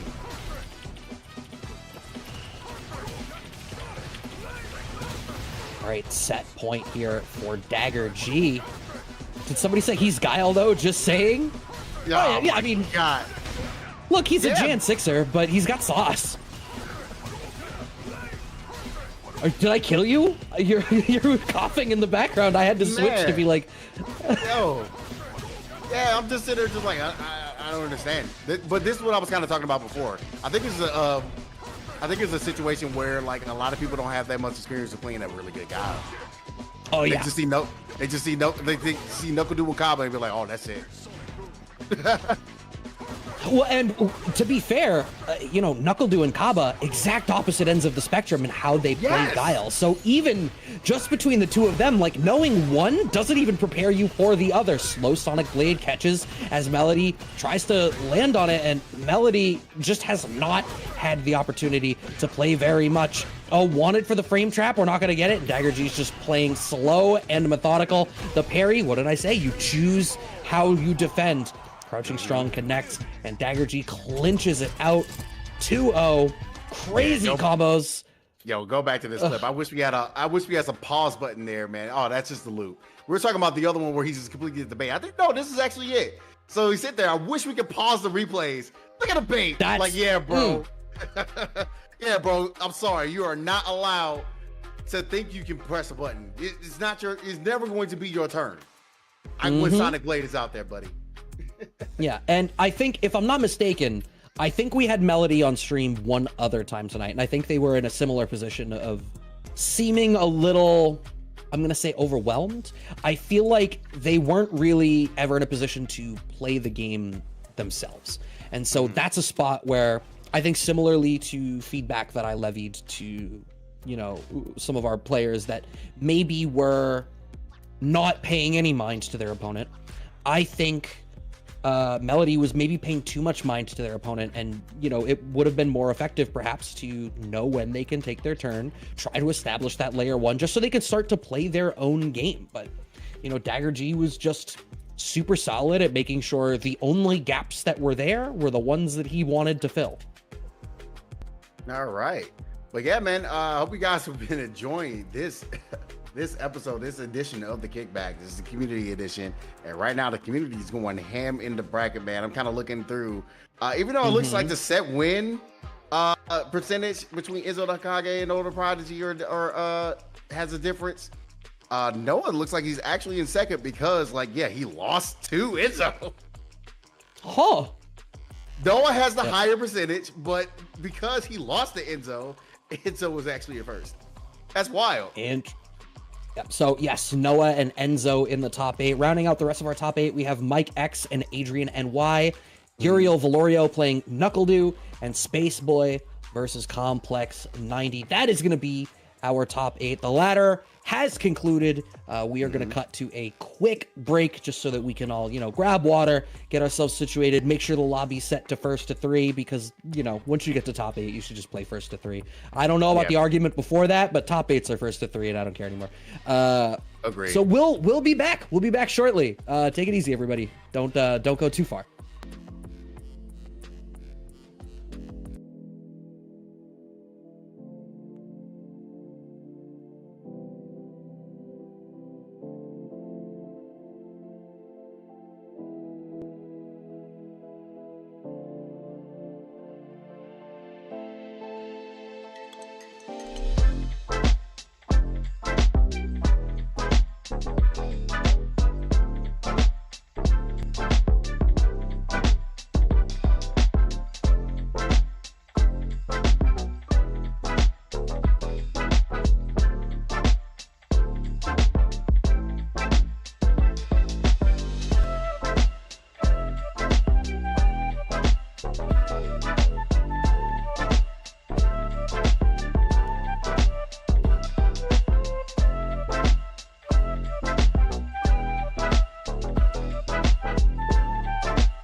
Ladies and gentlemen, we are back with Casa, the Kickback Community Edition, and we are now reaching our top 8. My name is LOJB3, call me JB, and I have my friend Brad Hughes. Brad M, what's going on? Not too much. I am chilling. We've hit the top 8. I took out the good whiskey. So Yes. we are here just to vibe, have some fun. Uriel Valorio versus Knuckledew happening off stream. Spaceboy and Complex 90 happening off stream. I don't know if you know this. I would have loved to see. There was a little bit of some stuff that happened on Twitter with somebody in this top 8. So I would have appreciated getting to see the match for somebody to, you know, demonstrate. But they just gotta bring the A game, ensure that All I'm gonna say I have is, to watch them. Yeah, all I'm gonna say is if that's how you feel, just win. Prove us wrong. Yeah. But yes, prove it wrong. Mike X and Adrian NY playing and Noah the Prodigy versus Enzo the Hokage. We will tentatively call it top 16 matches. All of our top 8 players seed right into winners, and then we go from there. First Ken we're seeing of the evening so far. Yeah, which is, we were talking that character up so much in my top 8, my top 5 here, and we only saw the character like once tonight. But it's Mike X. It's one of the premier cans. He is a Capcom Cup qualifier. Coming in and put in the work. Having both busted, in my personal opinion, number 2 and number 3 in the game. Oh my goodness, and right now Mike X is just showing off the Gen Right mix-up. Man. He's getting everything that he wants out of Adrian in this corner, but that's a nice back throw to be able to get out of that situation. Yeah, let me go ahead and get that extra damage on the sauce, please. Okay, OD uppercut out of Mike to try to work their way out of the corner. No, we were late on the punish. We even specifically chose a situation to bait out a reversal or a drive reversal. Right. Not ready for the pickup. Yeah, man, like Mike X got away with a little bit of missing that follow-up there. But you know what, he still takes a round here and trying to see if he can navigate this boom situation that Adrian is trying to put together. What is Guile's low forward on block? I don't know if you know off the top of your head. I can pull up the frame data on the side. The reason I ask is Mike took the turn after drive rush low forward, and I would expect that it would be plus, so it needs to be Right. -5. Wow. It's only -1 out of drive rush. Wow. Okay, Mike teaching me something about the matchup that I needed to know. Yeah. Because I complain about that button in particular for Guile, because you get so many different options out of it. It's a good poke tool. You can also target combo into it. But man, what a jump in. But man, like, bait is going in. My guess is not going to let me finish my thought here. Going into level 3. This is burnout. Very close to Burnout. Yeah, I mean, Adrian right now. Oh, no, we don't. Yeah, just you should just do like run. Kick. Yeah, OD fireball works. That whiff punish could have been everything. Now, I mean, this is really about, will Mike get smoked by a reversal level 1 if Adrian gets the opportunity for it? Mike can burn out now, actually. Adrian could cash out that level 2 and really start to chip away at that lead here. No, overcommits going in behind the fireball, gets jumped in on, and Mike secures the first game. Like, man, I get it, but Mike just snipped that out all the way, man. He's like, yeah, I know your game plan. I got to counter. So, like, that jump in was insane, dude. Yeah, it was a brilliant timing to do it, using the right button for it even as well. And it was in a spot, I mean, if Adrian had just waited a little bit longer on those anti-airs, it was just the one opportunity that they tried to extend and move forward. Parry pump for the follow-ups off of the Jinrai, but we're not really going to get anything for it. Shimmy works! Oh, the breaking of the ankles right there. I'm getting fisted in the face, man. Oh, my God, man, just fierce. That stand fierce is insane from Ken. Just a So good. like disgusting button to deal with. And yeah, You know and what? you're seeing like a difference here, like right? Absolutely. Adrian is not anti-air. You saw he try to attempt to parry the anti-airs coming in, and it's kind of costing a lot of this different options. Mike X, because of that, like he's saying, you know what, I got the anti-air game on point. I'll be able to kind of close this round out. Yeah, no, I think you're absolutely right. And Mike is also getting the better of the fireball game on the ground, which is not ideal. I think it's just because Adrian has not ended up in the position to be able to set up Sonic Blade safely to get the type of control on the ground that they want. Now having the drive gauge advantage, though, it makes it feel a little bit better for them. Nice whiff punish, no combo drops, but having them in burnout is huge. Oh, the duff. You know we going to the level double one. That's not gonna kill. Oh, but we can play for chip. Yeah, I guess I understand. I think it would have been Oh! My Gax is crap card qualified. I think this stuff is going to simple thing is going to work at the overhead. Don't try again. Oh, what a flash kick! That was a good flash kick, bro. I was like, I can't. So way to end it. It's like, Oh my God. And falls to the ground. What's a real shame is that overhead kick, if it had been buffered into the level 3, like I'm sure Mike wanted it to, it would have been massive for them. Yeah, man. That would have been a nice closer to it. Instead, you just start up the damage this way. Yep. Well, hey, okay. That one was close enough, so Adrian gets the link off the punish counter. But the fireball game's still good for Mike. What is he, 3 for 3 for that exact sequence? I think so. Man, oh, the OD fireballs. Yeah, indeed. Yeah, I think every single time Mike throws an OD fireball, Adrian is setting up Blade and loses. That's probably why we're not seeing that Blade situations that you kind of want to see and we talked about before. They're not able to set up. So I definitely want to see him kind of like see if he can be able to play the pacing game a little bit more, kind of step back a little bit. I know that there's a bunch of options that Mike X is really good at getting in, using like something like Jinrai or yeah, man. That was insane. God. Wanted for the shimmy, nothing really comes of it. Keeping the pressure going. Jinrai, low option. Parry just to get some of the drive gauge back. Nothing off the low forward, but the shimmy works. Getting in there, give me another fist in the face. I dare you. Don't flinch. Don't flinch, son. Take this throw. Nice tag. Oh, my God. Oh, no, but you put yourself in burnout. This is actually a really scary spot for Adrian. I love that corpse hop, but believed that they had more respect from Mike than they did in Mike on set point. Indeed, man. I definitely like the option that he went there. I thought it was going to be a little different. But didn't work out in his favor. Okay, that's a good cancel out into the drive rush. The OD fireball again. Drive reversal. No, the wrong choice of counter poke button there. You could have put Adrian into burnout. Oh, Adrian keeps committing. I think one move too many in his sequences and getting smoked for it. Yeah, man, it's absolutely been costing him a lot of this game. There is finally a drive reversal that works, but you're still in burnout. There's the anti-air. Pretty much got one more guess before the stun is coming out because he's trying to get as much ship as possible so he can get to that game match situation because he has a level 3 locked up.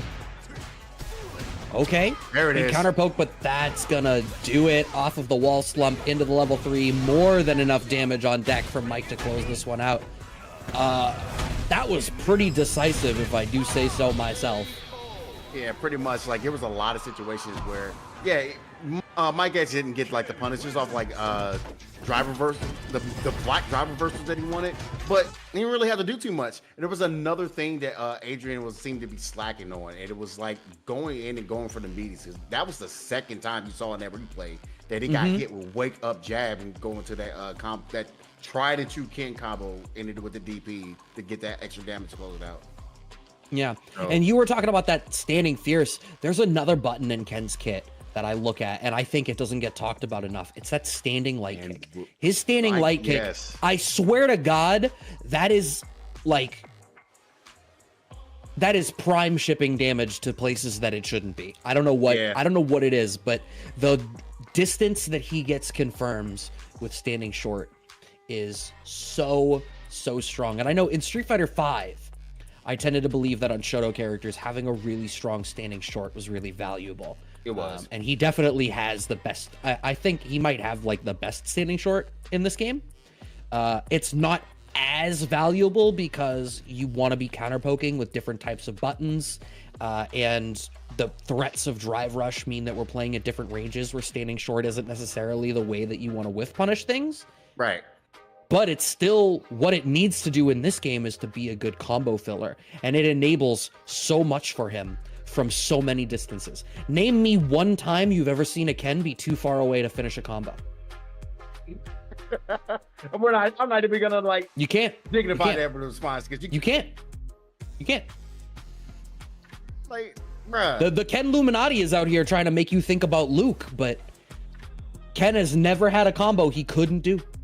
Exactly, and like say that as I've always been saying at the beginning of this game, like, yeah, Luke is there, and I still have Luke as like number 2 in this game, but in my opinion, the reason why Ken is number 3 is because he doesn't, like, he has the tools. He plays Street Fighter 6 better than Luke to me. That's why I've always felt, because he has like so many different like options. That he has all the advancing normals that you absolutely need. He has the godlike buttons that you need in order to be able to go into all these different combos that you're able to get all this different damage. He does it for free and cheap. Yeah, I think I agree with that. I think Luke, on top of just how great his crouching strong is, they both have a stellar jump in fierce. His crouching strong is incredible. Being faster than a standing fierce is valuable. I think the thing with Luke is I think Luke has an easier time setting up these weird interactions where he forces his opponent to make a defensive decision, and off of these interactions, being right as the defender only gives you so much, and being wrong starts the snowball effect. Yep. Enzo the Hokage and Noah the Prodigy loading in now on the next of our sets. Ken versus JP. Yeah, so this is very, very interesting pick, but I know Noah's been busting out the JP a little bit lately in the streams, trying to get some practice. And these two have fought each other on that said stream quite a bit in this exact matchup. So I think it's one of those things where Noah's trying to just get a feel for how this matchup is kind of going to go. Because I've heard people in the past say it, and I think people still kind of saying that JP has a little bit of an advantage over Ken in here. Right now, man, Enzo, man, that young man has been putting in a lot of different work, man. I don't know if you saw the Brian F video. He's kind of like showing Brian, like, yeah, man, I'm this young, like super young of a player, and I'm this solid. That, I don't know about you. I'm gonna say, oh my God, there's no way. Okay, I was about to be really mad if he didn't get a stun combo off of that because of OD amnesia. I was about to like. That derailed my entire thought. Anyway, I am somewhere between quarter life and midlife crisis. I see these incredibly talented new up and coming players, and I was like, how dare you be this good at a thing this young? You have your whole life ahead of you to continue to be good at other things. Like, you're barely a teenager. He's just a baby boy. He's just going out and just watching. Like, it's insane. Like, bro, you this young doing this? Like, the movement is insane for somebody, this kid his age, man. I'm like, bro, in fighting games, let's talk about that. It's absolutely crazy. Okay, I like the stagger pressure out of Enzo the Hokage. All right, gets a lot of drive gauge back through that. He's definitely labbed out what to do in this situation. For sure. And then I will say, though, you have like somebody like Noah, like having your back, be able to kind of help you play the game like this. It does give you some extra like boost points. But there you go. Speaking of Noah, like saying like, nah, man, I'm still the big brother in this situation here. Uh-oh, not there though. I was about to say, I was like, Enzo just committed so much to that. Drive rush, low forward, drive rush, cancel. But then to get a 50% life lead, cause burnout, force out this level 1, Noah has had to spend their bar on like reversal level 1 so much. Enzo in such a strong position. How much does he even care about the amnesia? He doesn't. You were too far away! Oh, that sucks. He had the right idea, but you know what? He still gets a throw. It still sets it up to potentially get the bait that he needs. Look at that, man. He has absolutely been baiting out a lot of different amnesia options from Noah. So Enzo with the first blood, first game right here. Trying to go Rambo in this matchup, but I think he's gonna switch to Luke. Here we go. Okay. It's time to play the real game. Like I said, man, you're gonna find out why I've said what I said as my tier list order. I have never seen this Luke color. This is gonna sound weird. Striking green eye color. Yeah, it's kind of weird so much that I actually had to change the color. I'm sorry. Oh, see, I'm not gonna hate. I'm here for it. Don't kill me. Capcom don't kill me. I had to change those colors, bro. I can't believe you admitted it on stream. Okay, Noah puts himself in burnout. Noah's drive gauge utilization has been really lenient. He's been very willing to use a lot of it. It's why Enzo keeps ending up in these situations where he can force burnout super easily.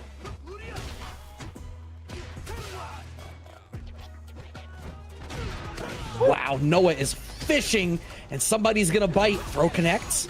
Low forward pickup, but I mean, Noah's out of burnout now, and Enzo is so starved for resources. Yeah, he's starved for resources, but that was a well-placed, perfect parry to be able to kind of get him some of that drop meter back and the pressure that he needs in the corner. Wow, crouching strong as the anti-shimmy tool, but a great spot to DI. Enzo's gonna have the resources to close this one out. We did have to spend a bar, but thankfully, smart enough to only commit a level 1 for it. Puts him in a really strong position going into this next round. Yeah, man, he's been doing a really good job of just like knowing where his meter management is. In comparison, like Noah is absolutely not afraid to spend the meter to make sure he keeps that pressure, and that's been his game plan. And it works out so well for him. That's bad. We're not going to see the level 3, I think, because Noah either wanted to wait until they were in a position to get more drive gauge back or to force more out of Enzo. Problem is, now you're in burnout. Okay, so the level 3 now buys you about half of this burnout time, and you still have the life lead. It's fine though. It's Noah. He's always he lives in the burnout. He's been molded by the burnout. You know he's gonna go for another one, right? You did commit. Oh, blocks the drive reversal. No, the back strong doesn't connect. Enzo commits, tries to punish with the wrong option. Yo, it seems like it's been happening every single time we see him drive reversal. Like we saw it in the last match, and now we're seeing it here. Like just drive reversal was not getting punished. All right, I like that. Going for max corner carry, wake up jab, going for the shimmy, and yeah, oh man, that was a really hungry DI. I think Enzo's tunnel visioning a little bit when they have Noah in the corner. Absolutely agree with that, but you know, we still got a situation, and that was a good bait of the level 1. It's gonna be a nice little set of damage, very close to death, and keeping Noah frozen in Kansas. Tell Antigone to wake him up, please get up. Yeah. This is actually checkmate, right? Because, oh no! Finding the back throw. Oh, why would you do that? No, the trap from Noah! He finds the whip punish! Oh my god! Oh! He got a little too greedy with his meter. He's like, yeah, man, I'm gonna try to see if I can get him caught to catch him off guard. And Enzo is not fighting. Your man's patience is insane. It's so staggering. Like, bro, Jesus Christ! As he's stepping and shimmying it back. Did you see that? That was literally like 5 straight seconds of dancing, and then when Enzo hit the button, it counter hit. I can't believe he got that, man. Like, bro, you're insane. Like, what are they feeding these kids, bro? I don't know. Something in the water. Man. All right. One more touch here for Noah. I think Enzo was like, yeah, I'm glad you're in burnout. Oh my God, this movement. Oh, but we're a little bit too far away. Ken is finally dropping combos. It's just you have to have the very tip of a jump in. Right. He has not believed in a meaty jab once. Level 1? Bruh, level 2. Level 2. He's going to make sure that it kills and it stays there. Like, Enzo right now is going complete clinic with this character at the moment. All Right, it is set point for Enzo. Okay, this slight delay. So here's the thing is, I feel like Noah is getting the better of a lot of interactions. I think what's happening is Noah is running out of steam. Yeah. Like a lot of those situations where he's getting put in the burnout is not helpful, but he's going to be able to get the perfect here, though. So the steam ain't out. The steam ain't out completely.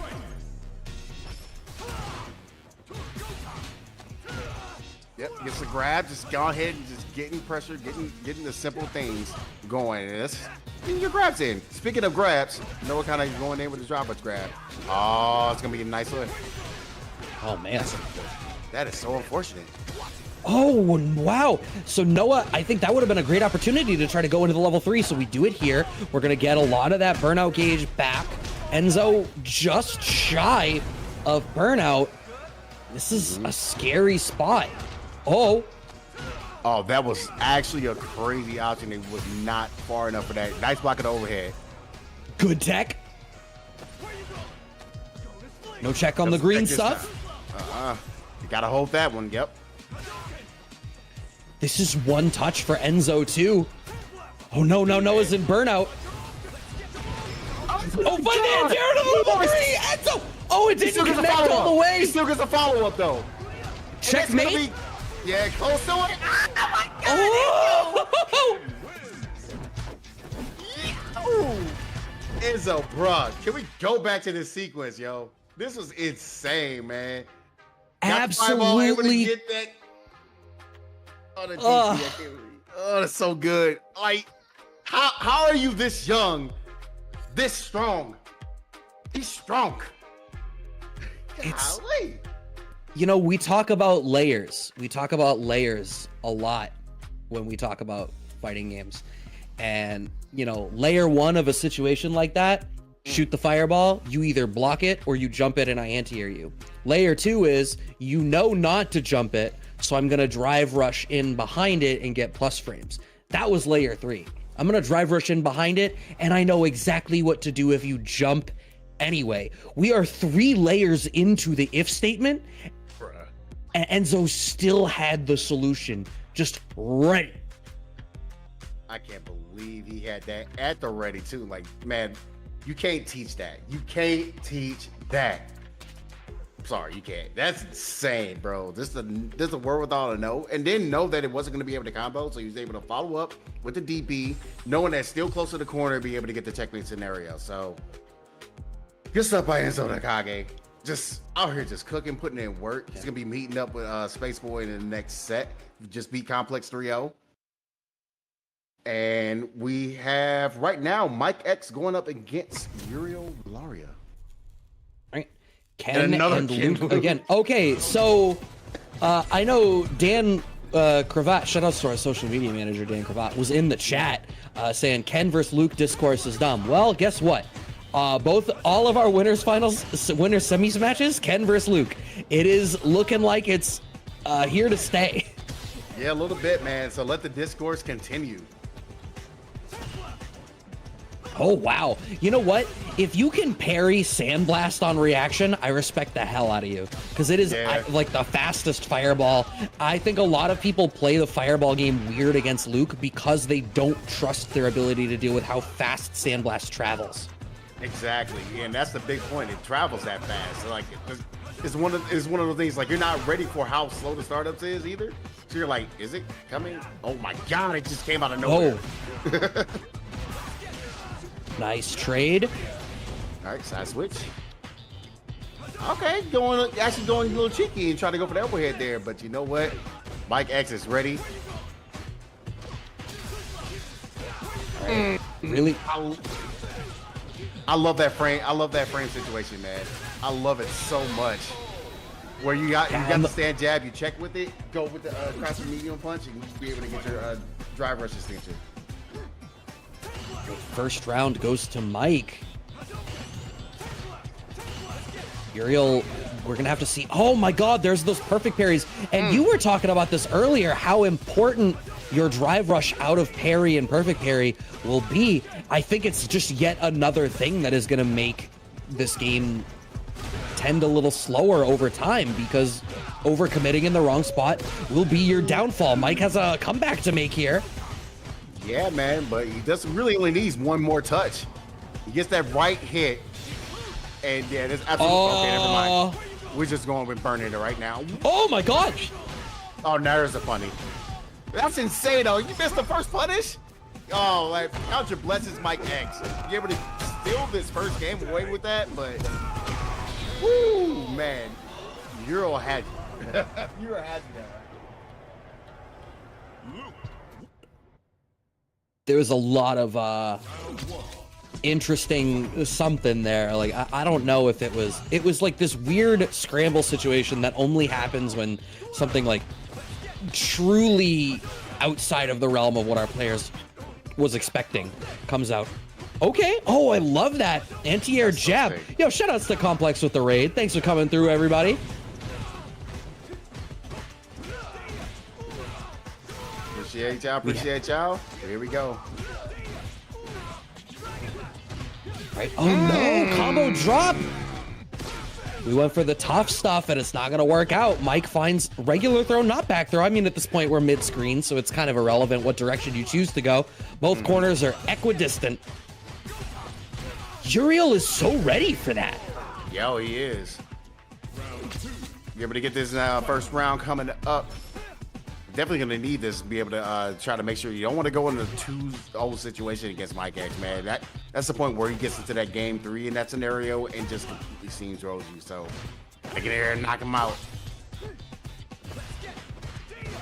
Oh my God, the early jab out of the DR. Uriel is bringing out like layer 2, layer 3 of the post drive rush game. Wow, Mike responding to it in kind, knows that the early buttons are coming out and counter pokes at a spot that would have lost to a DR Fierce. These guys are slugging right now. Here we go. Oh, Uriel's dead, yeah? Oh my God, Mike, you have a... He's got so much life and chip is right there. There's no reason to commit the level 3 and end up in a really scary spot. Agree, but gotta be a little careful here. Both are in burnout. You get a pick up? Wow. We're gonna need that for later. We're gonna need that for later. Oh! My guess is like, so thank goodness I have that back. Because my God, I needed that. I needed my meter so bad after that situation. That was so scary. Even Spaceboy in the chat says, I would have done level 1 at least.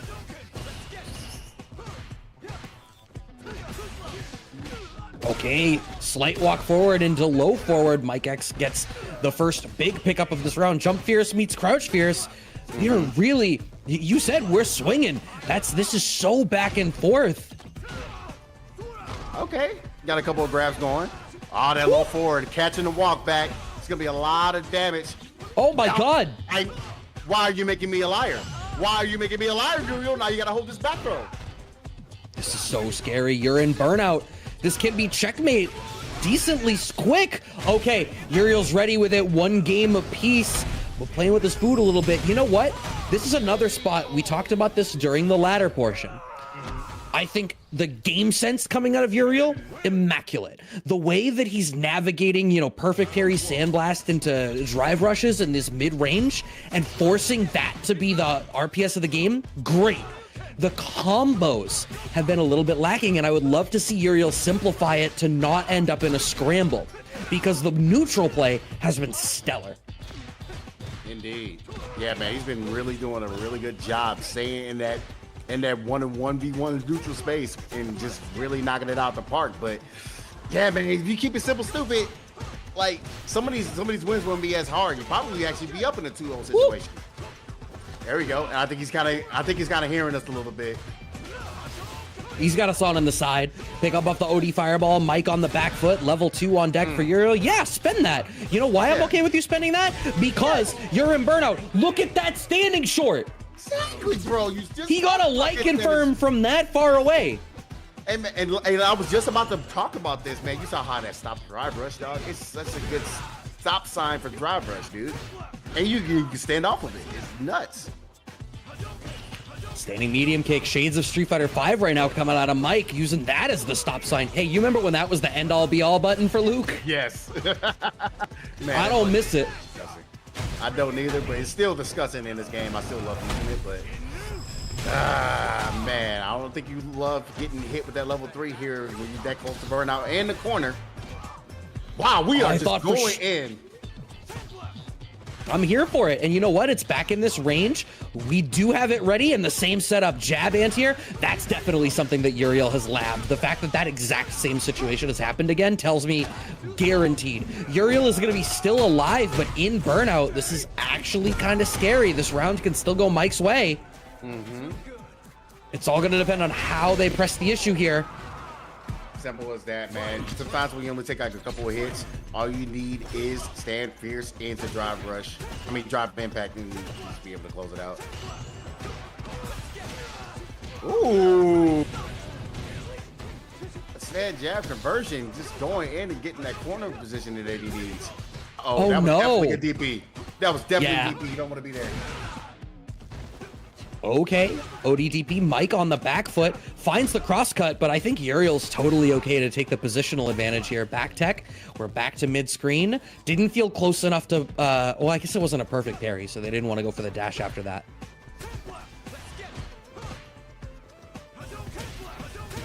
Right? I think right now, yeah. Oh my God. Oh, no. I did not expect that. I was expecting a jump in, but you know what? It really worked out in Mike X's favor. He put himself in the burnout, but look at the life lead he has, man. He don't have nothing to worry about. And he's especially getting clipped with a random fireball there. Stop sign!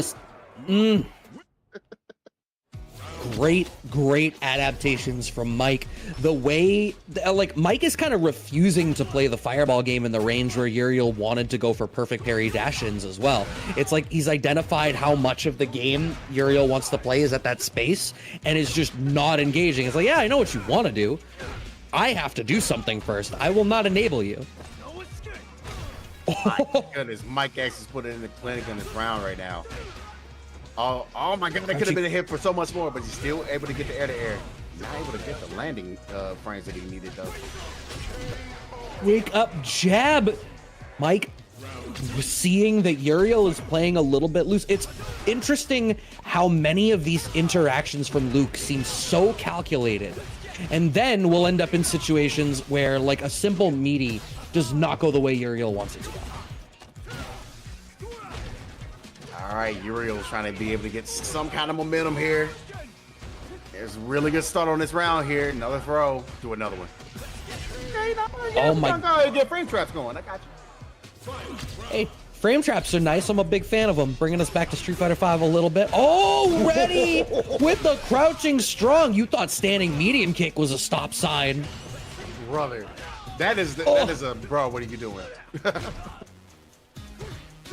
I didn't realize this is set point for Mike right now. Low forward connects for Uriel. Are you going to go for the side swap into level 3? No level 3. Playing a little bit greedy. We want to press the issue a little more. Maybe level 3 on the next hit. Oh no, you've cornered yourself. He's real greedy right now, man. Don't get shimmy. No whiff punish. Oh, yo. Tell me you're blocking. Pressed it. Thank you. Okay. All right. Okay. Because, brother, if you did not block that, you try to get greedy and try to get into the gym run like all these other kids do out here. Uriel was ready. I think it was a good bait. A good bait. He absolutely was like banking for that level 3 to come out. I agree. All right. Final game here. The first of our... I quite literally looked away from the screen to look at the bracket at the exact frame Mike responded to whatever stimulus he thought was happening. Perfect parry connects. We are trying to maintain this corner position. We don't find... Oh my God, the anti-air gets baited? Oh, that was a sick bait.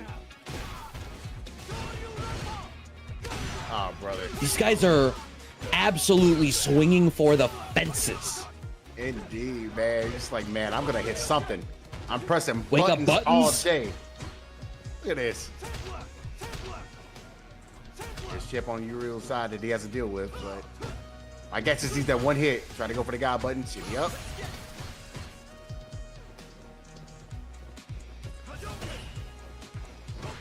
Okay. Following up off the low forward, Mike with the early throw tech once again. Uriel on the back foot, but this is still a one-touch situation. Maybe for both of them, depending on the starter here for Mike. Nice parry, but you still get thrown. That delay was immaculate. Yo, the low forward, there's a few frames where you were not expecting it to come out. Another spot where it was supposed to be DP. Uriel is getting really called out by the input system here today. Or his hands. Ah, there's the guy button for the whip punish. All right, Mike X has a lot of work to do, man, to be able to try to get away from there, because right now Uriel just reversed the set point situation. Oh my God, low forward again, side switch. Goes for the mix up again. Yeah, I think we've seen that a lot. Okay, we are buffering that level 3. Really want Mike to feel, you did all that buffering before? You don't buffer through the knuckle? Just let it happen. Oh, boy. Boy. Why did you give it away? I think he's like, no, I wanted to be final game, final round. That's the situation I wanted. Dreaming of Californication out here right now. For real. Final game, final round. And Uriel's so willing to play this one passively, knows that everything is now on the line. Oh my God. You know, both of them are thinking the same thing. I'm finding a drive rush hit and I'm going straight to level 3. Ugh. Brother, we are swinging. Neither one of them wants to let the other have a turn. This whole round is going to be played out in neutral. The level 3 immediately, yeah, I need to cash out what I can. I just want the lead. Exactly, because they know they've been swinging back and forth and like nothing has been fully landing to anything with a substantial combo. So yeah, I knew that level 3 was officially coming out. Jimmy up. Oh my God, he broke his ankles. But that's all he can do because he's in burnout and wake up buttons. What did he do? Oh, this is a sucky situation for you because you are in burnout blockade. You got a long way to go. Overhead! Does Mike have the damage? Yes, he does! Yo, Mike X is a Capcom Cup insano. Like, you are Capcom Cup qualified. Said, bro, I got you. I got all the reads. I got all the mix-ups. I got everything, dog. That was insane. Dog, I see you over there. You're just like, what happened? What? Really? That really just happened? Sometimes,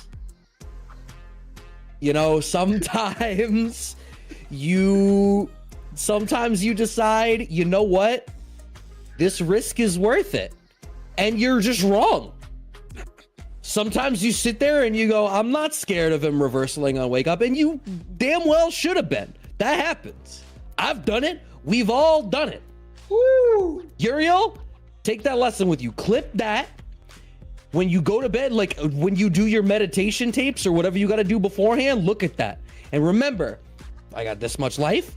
He's in CA. I look down. Oh, there is 3 bars. Take that extra second of consideration and make sure that you're comfortable losing that much life. Because if you're going to get clipped by a DR overhead afterwards, that tells me you were not prepared for that level 3. Because you were in a panic mode. Yeah, you were not ready. He wasn't ready. Oh my God. That was such an insane set and sequence. It really doesn't get any better than that. My God. I think I know we're about to get into the next match, but that low-key does deserve a match, Reno. Yeah, claim the codes for that one specifically for it. There's so many codes left. Enzo the Hokage versus Spaceboy. Hey, if you liked Luke Ken, here's more. Hey man, I see your bracket, and man, hey, you want more Luke and Ken? I'm gonna put my Luke and Ken into your Luke and Ken. We're gonna get some more Luke and Ken so we can Luke and Ken. Is that a euphemism? I need an adult. Blame you can't exhibit. just not respond to that. Blame exhibit.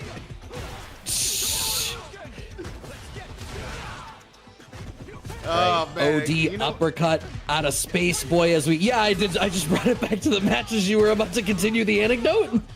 Nope. We're going back to the match. We're not gonna continue that. We're gonna let it just simmer there. DP. Oh my. Why do people keep trying to jump at Enzo? He's of everyone that we've seen tonight, and again, I think the defense and anti-airs of a lot of the players we've been watching tonight, just in general, haven't necessarily been stellar. It's been better in the top 8, but Enzo doesn't miss. Yo, not at all, man. Like I say, young man got the young man reactions. He got the young man like footsies. He got the young man everything right now. He's so solid as a player at this age. This is insane to like just see, dude. It's a real big treat. There we go. We got something coming out of here from Space Boys with the whip punish. Also, is that another 2 for thing. 2? Yes, he's not afraid to DP, and he's been successful at it. Speaking of being successful, but you're a burnout though, so I think Enzo was gonna take that. Be like, yeah, that's fine. Overhead, no level 3 behind it, but we probably want to see, okay, the level 3 here. This ought to, I don't think it kills, but it gives Enzo enough drive gauge. Yeah, it does. Oh my God, it wasn't even close. If it was CA, maybe. Right. Light Jinrai?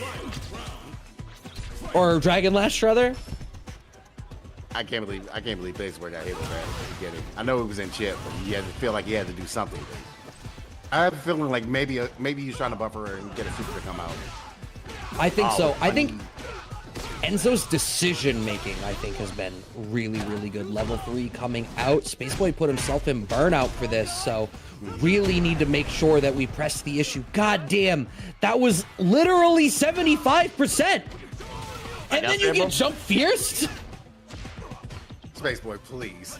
I'm like, I was about to talk up Hoot, and you get jumped on. Like, come on, bro. All right. Tough, but doable for Enzo the Hokage. Spaceboy, I think, would be well suited to try to keep this game mid-range focused for a little bit. Try to really earn the opportunity for some plus frames and not overextend this lead.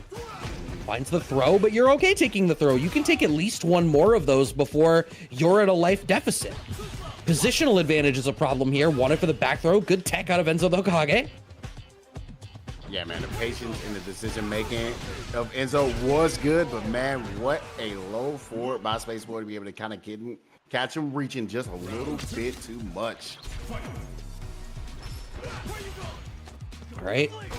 Yep, the throw game post drive rush has been a big part of, it seems like it's a big part of just this matchup in general, because we also watched it in the previous set that these two had played. Or not these two, these two characters had played, I apologize. Right, which, yeah, I guess Enzo was up around already? Yes. Okay. It was just interesting, he just switched I feel like it switched the stage after that, which is kind of insane. Maybe I'm just weirding myself out here. Oh my God! That's not weird. That is just swanky right there. That was some Street Fighter 5. Yeah, it was. That was a Street Fighter 5 shimmy. God damn. Bringing me back to a year ago. Can you believe it's been less than a year? I know, dude. It's been so fast. I think we've just been having so much fun and enjoying the game. Plus, we're at an age where things just move entirely way too fast for us. You're not wrong, man. Bruh, when's it gonna be my turn? But the bait was there and ready. He's standing here, he kids. He's dead. He's fully dead. Yeah, that was even smart there to not just choose to block the reversal super, but to parry it, specifically so you get more drive rush cancels out of the combo. Yep. Because obviously every move out of drive rush gets 4 additional frames of hit or block stun, which makes certain combos possible that wouldn't otherwise be. So that's how you squeeze every bit of damage out of your character. No anti-air this time from Enzo the Hokage, as Spaceboy jumps out, tripped over Hokage a little bit there. Yeah, that's all good. But yeah, man, I feel like Enzo wanted to not whiff DP there. That's why he didn't want to try to go for the crosscut. Yep, side swap into DP. Damn, Ken really just gets to be wherever he wants on the screen once he lands a hit. Man, I can't say any more better than that, because my God, I was just about to say, like, this dude gets a free side switch off of that. But Spaceboy does not care. Do not care. Right, one round up in this round for Spaceboy, but a big whiff punish here for Enzo the Hokage, going from max corner carry there. Every single time Spaceboy has busted out. Oh, blocks it. Spaceboy puts himself in burnout. No, a combo drop. Oh, that's so unfortunate, man. I know I could definitely feel those combo drops because it was a lot of damage that he's about to output there. He got the hit. Oh! Nice jump back. My God, send him to the corner. Oh, he And got he hit. knows to go for meaty pressure. There was a reset in there. Another. Oh my God, he's sick. He's sick. What a kid. I don't think this kills. Oh, it does. I'm a liar. My God, Enzo. This is Enzo's tournament right now, man. He is absolutely showcasing what kind of a player he is right now.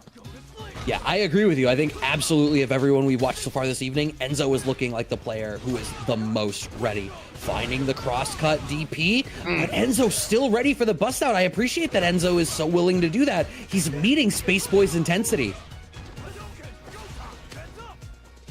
Oh, My the amount of goodness. layers of that interaction. Yo, I'm so glad Enzo stayed home. He's gonna get hit with his level 3 here, but I can't talk enough about how well this set is going right now.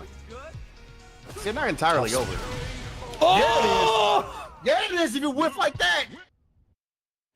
Flash Knuckle as a shimmy out of Spaceboy.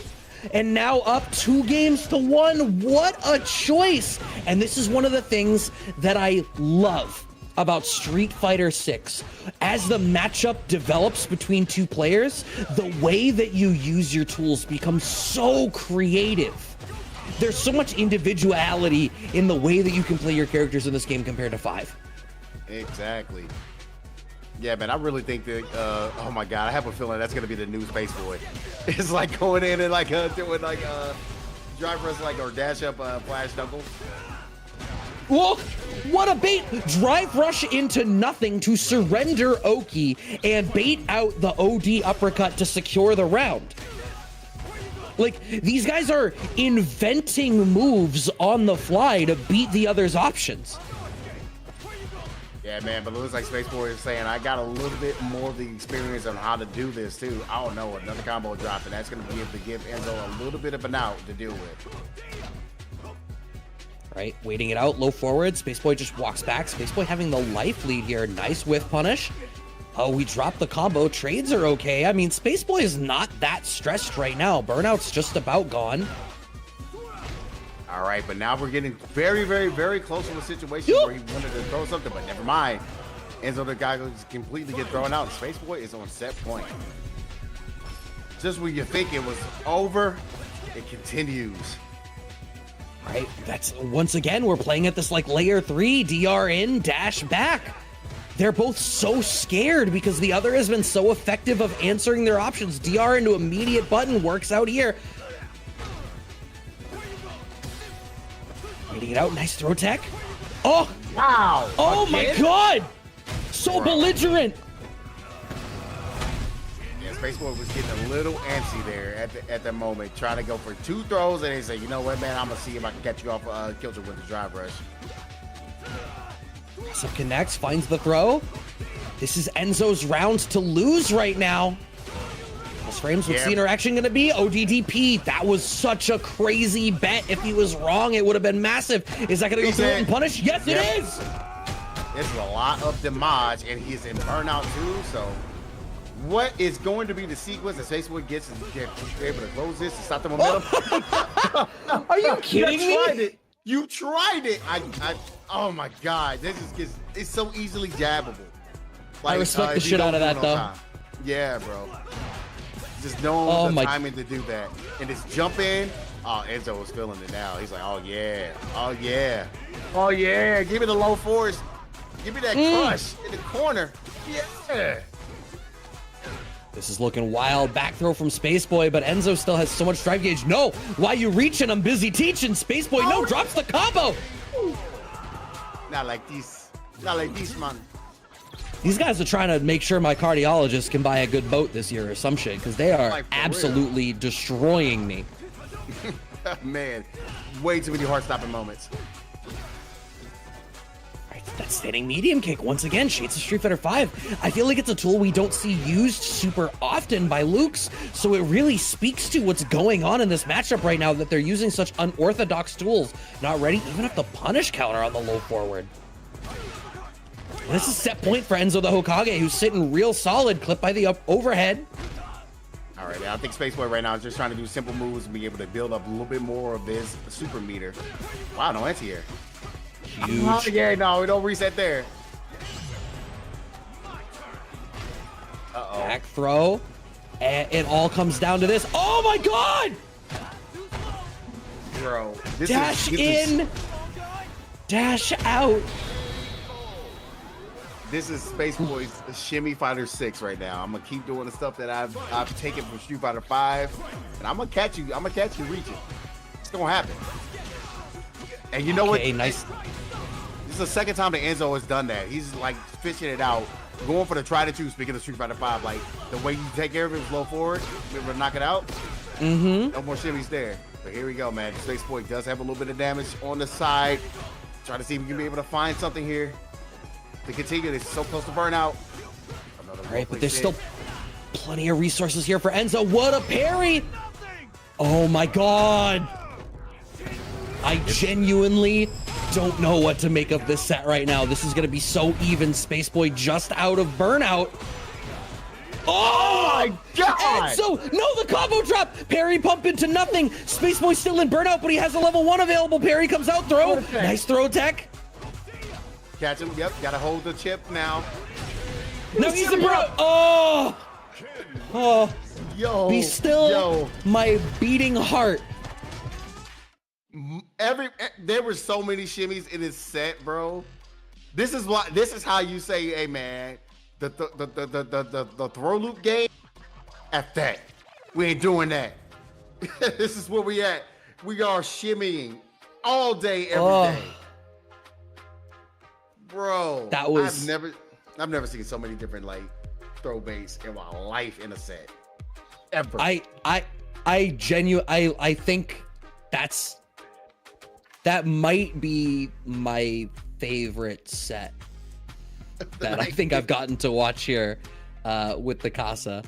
Just so crazy back and forth, and I think it's so easy when you play against an aggressive player to be like, well, I have to back down and establish a solid foundation to stop your aggression.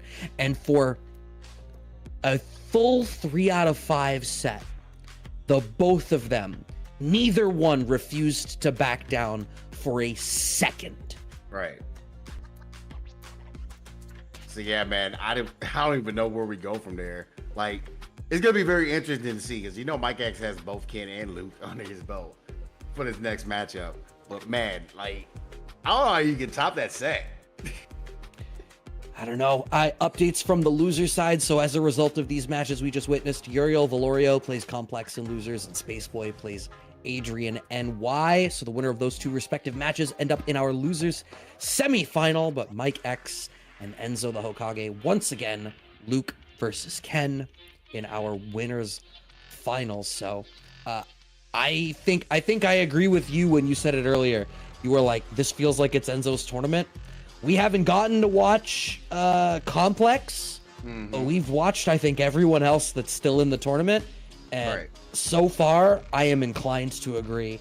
Just the amount of layers of interaction that Enzo is able to keep track of. It's like a chain in Yu-Gi-Oh! Where it gets so deep that you forget how things are working. Enzo right now is like the TO that comes over to help you resolve the chain. That is how good they are keeping track of just all of the different degrees of interaction going on. It is uncanny.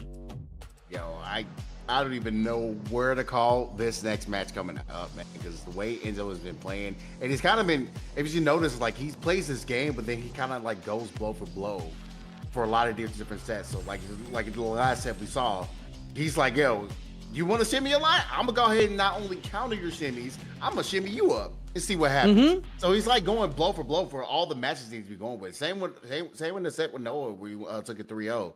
Like, yeah, a lot of things that Noah was going through. He's like, yeah, man, if you're gonna swing and be able to try to see if you're gonna put yourself in burnout and be able to get all this damage. I'm gonna match you low forward, but I'm still gonna actually keep my beater around a little bit longer. So. All right.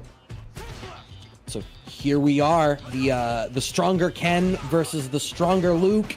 If match results are to be believed, Enzo the Hokage versus Mike X winners finals. Both of these players are in the money. Hey, money, go check out that match arena when the set is over. Unless it's a snooze fest, then you can go beforehand. But Enzo the Hokage playing a decently solid neutral game right now. I think Mike certainly looked to be less in-your-face aggressive than Spaceboy was. Absolutely agree with that, and it looks like it's working out in his favor. I mean, it worked out in his favor against the set against Adrian and Julius. So just kind of keep it simple, getting the right buttons that he gets there with that stampede punch. Give me the grab for that. That's punish counter. Well, it means the extra damage. So that was a really good choice to go ahead and spin yourself, put yourself in Kansas, and be able to get that extra damage there. Okay, no whiff punish on the low forward there out of Enzo the Hokage. I appreciate that Enzo is really willing to use a fireball as a poke. I think people lose sight of the fact that a fireball is a poke. It just happens to cover from a minimum range to when the fireball goes away. And he's using it at a range like just outside of low forward and standing fierce. All right. Unfortunately, still caught in the corner. Yeah, it's something we're kind of like noting and talking about here. Enzo, you saw he's been kind of whiffing throw in mid-screen area. It's kind of like giving like Mike a little bit of a chance to kind of like gather either he's gonna get the shimmy or just be able to kind of like get some more pressure going in. And he's been able to get this first game so far. So I'm thinking that Enzo's like, you know what, he's going for a lot of throw base, or he's not gonna fight on anything that I do on wake up. So let me go ahead and see how I can be able to kind of correct that in this next game here. Right now, man, it's a bad start. The damage. I totally talked about the first game, and he's already like less than half health. Yeah, I think Mike's more reserved style is working out decently here, because I think the result of it is, if Enzo's strength is his ability to keep track of multiple distinct layers of how the game is going, Mike playing a more solid, stable, and simpler game means that these layers aren't developing fast enough. So Enzo is stuck at this like layer 1, layer 2 game, and the degrees of obfuscation that are necessary for Enzo to really be making these baller decisions just aren't there. Right. And it's so very telling from where it was on the last 2 sets, where Enzo seemed to be making every single right decision. And now it's like Mike X is like, man, because of that, yeah, like you said before, that reserve style where he's like, he's patient, he's sitting back, a little more patient than Enzo has been. And this is really working out in his favor. But we are going to be able to get some kind of sequence here. Oh, wasn't there. There was no confirm on the counter hit jab, and that was a big bet on that DI. I suppose it's not as big because Mike might not live through a counter DI with the little health that he had, but you were risking a level 3 if Mike felt like committing it. All right, man. Mike has, oh, there's a DP, right? Coming right every single day on that jump in. Yeah, Mike, man, just completely sitting back, letting things just come to him, man. I think that's the way he's playing this game. He's going to let Enzo dictate what he wants to go ahead and do, and he's going to counter that. And that's what Mike has been doing. He's playing like a little bit of a boxing match here. Yeah, I think that's actually a great analogy, right? He's very much bobbing and weaving right at that, one range. We saw a very different matchup, once again, from Spaceboy, but Mike is just really controlling this space, almost like playing for points. Mm-hmm. Except it's working out great because Enzo's getting absolutely duffed for it. Yeah, man. And right now, Mike X 2-0 right now on Enzo the Hokage in our winners finals. Hopefully, man, we kind of see a little bit that Enzo's gameplay for the past few sets. Hopefully, it doesn't cause him to seem like he's running out of steam. Right, Jinrai starting, but Mike is using these parries, getting back some of that drive gauge that Enzo definitely wants to make sure is gone. And again, I feel like Enzo keeps expecting that there's respect in these spaces that it isn't established yet. This drive rush heavy game out of Enzo isn't working. It's almost like he's taking like he's saying like, Mike, you saw those last matches that I did? You see how I was duffing them before? No, Mike is like, bro, I'm just gonna play my game, bro. you're trying to do too much, and I'm chilling. Oh, Lucky Duck manages to get the wall slump.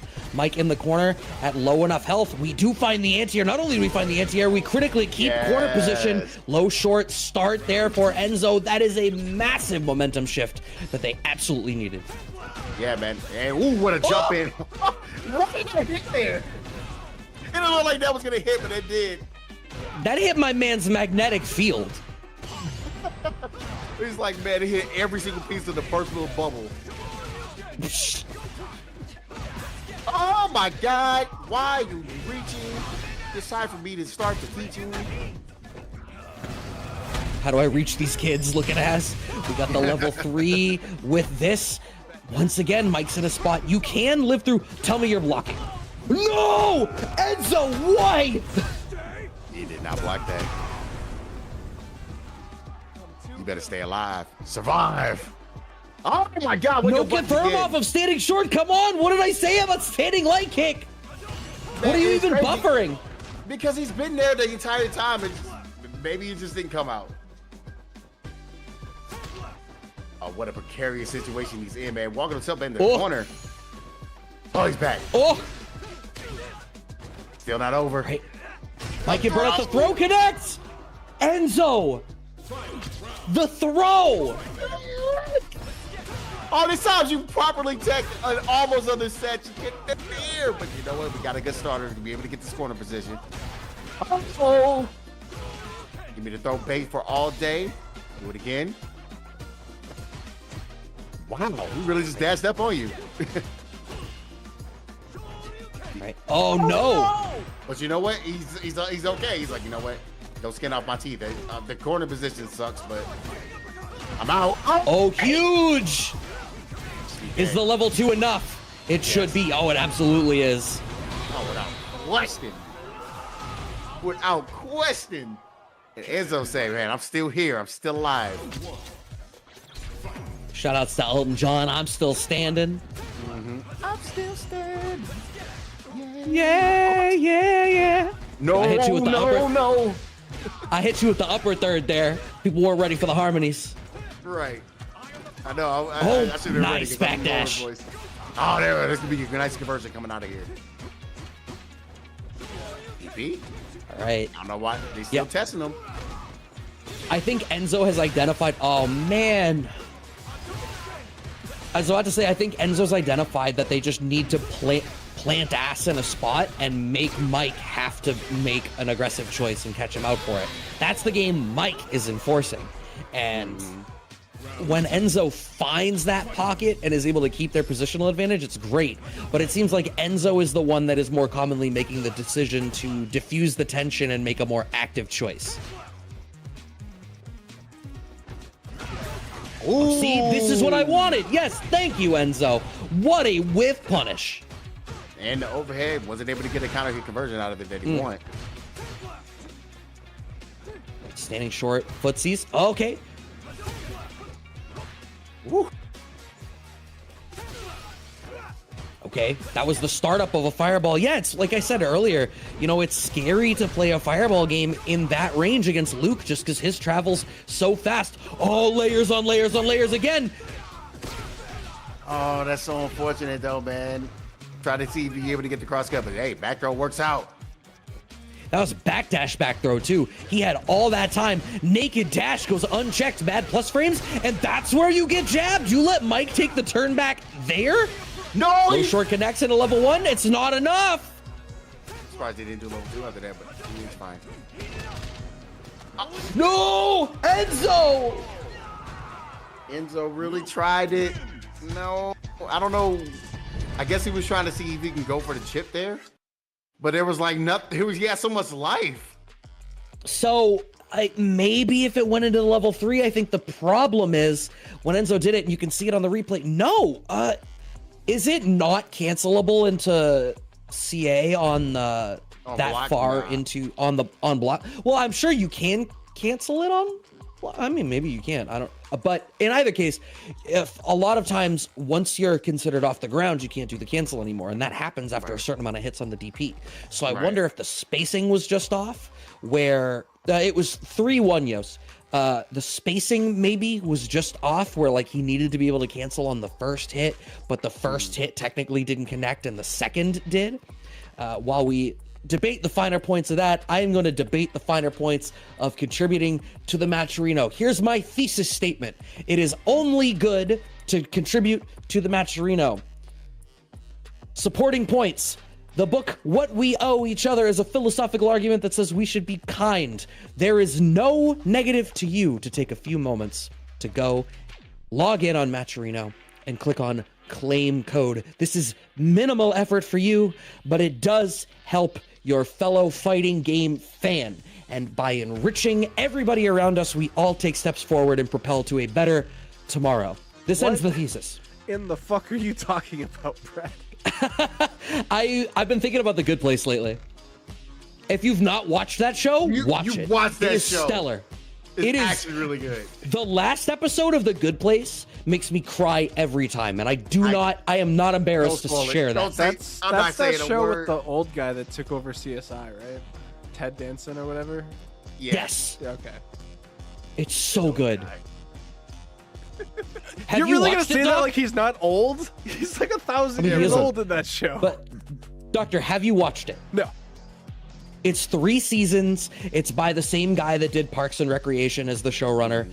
Yep. Just, it's so solid and so tightly written. Just watch it. Is it? Yep. Is it similar to Parks and Rec? Because I did not enjoy that. No. No. Okay. Do you know the premise? Isn't it like somebody dies and then they have to like do good on Earth or something, or is that a different show? No, so the Cliff Notes version is somebody dies and due to a case of mistaken identity goes to heaven by accident. So because she doesn't want to be kicked out, she decides that she has to learn how to be a good person. So she partners up with a dude who was a philosopher in life so that he can teach her ethics and how to be a good person. And so every episode is dealing with like a new ethical dilemma in an increasingly obnoxious, bizarre situation. You're going to be hooked on episode 1, I'm telling you. It's so good. Yeah, maybe I'll take a look at that tomorrow. Celeste will like it too, I think. She's probably already seen it, honestly. She Maybe. watches shows Wait, like do that. you two not watch shows together? We do, but she's actually started vetoing all the shows I offer to watch because we never finish them. Like, we started watching Psych, and we got like 4 seasons in, and then stopped watching it and started watching something else. Stop picking long shows. But they're all the good shows. Like, so there was Psych, there was Full Metal Alchemist, the latest one Full Metal Alchemist, what is it? That's like Brotherhood's only like 3 Brotherhood? seasons, isn't it? Yeah, so we No, kind of, yeah. we made it to the part where they're in the north. So we're like halfway through. That's or like so. halfway. You're in Yeah, part, yeah. yeah, you're in part 3, yeah. Yeah, but we just forget and then start watching other shows. We also started watching it before going on vacation this year, and then while on vacation we couldn't watch it, and then when we got back we were like, oh, we'll watch other shows. But like Yeah, she's that's a now big interruption outright for sure. refused to watch Doctor Who with me because she's like, we never finish our shows. I get it. Yeah, I that get Doctor it. Who was... It's so good. It's so good. It is, but... no, it is, but it's I mean, just, it can be. small. It also cannot be. yeah. I am Even when gonna it's be. not, it's I'm really. good, Brad. It's very campy. Oh! And it's good. If all you need is campy, I don't know. My wife loves B movies. I see plenty of campy. Complex is versus true. Space Boy. I think this is a run back from Winter 16, right? Yes, it is. And Space Boy took it 3-0 when they played last, but Complex is off to a really strong start right now. Yeah, man, Complex is like, you know what? I hear you. Said just win. I got you. So it's a really good start on that first round there. Nothing, and honestly, nothing too fancy, man. He's just trying to just see you catch Space Boy and see where he was kind of going from it. Yeah, I think it's very much the opposite of what we saw with Space Boy versus Enzo, where Enzo was meeting that intensity. It seems very much like Complex wants to find spots to draw out the intensity and challenge it. Oh, interesting. Not punishable, thankfully, on the Sobak kick. Backdash. Ooh, gets the punish counter. That's a big pickup and a side switch. Yeah, Complex. Oh, I expected that he was going to want to slow the game down to get the drive gauge back.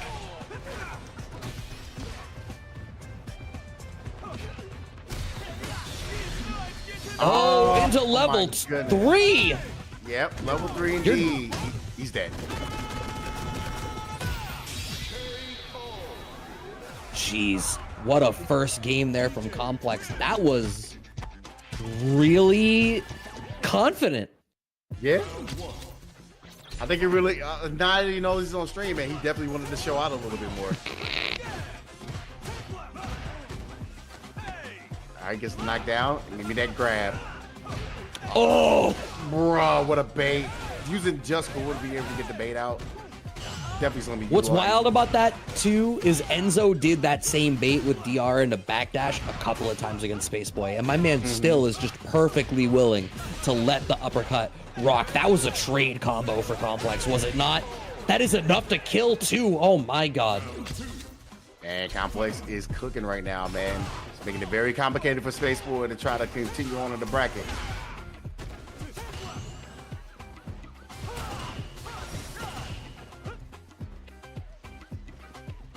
Right, slowing the game down a hair here right now, but Spaceboy surrendering a lot of space for a spot where Spaceboy should be the one at an advantage. Has the life to play with, has a drive gauge advantage, but we're just losing so much space. It seems like Complex is doing such a good job of being DI proof and dancing in and out of the ranges where Spaceboy wants to challenge that now Spaceboy just seems so dissuaded. Big jump in fear start for him though.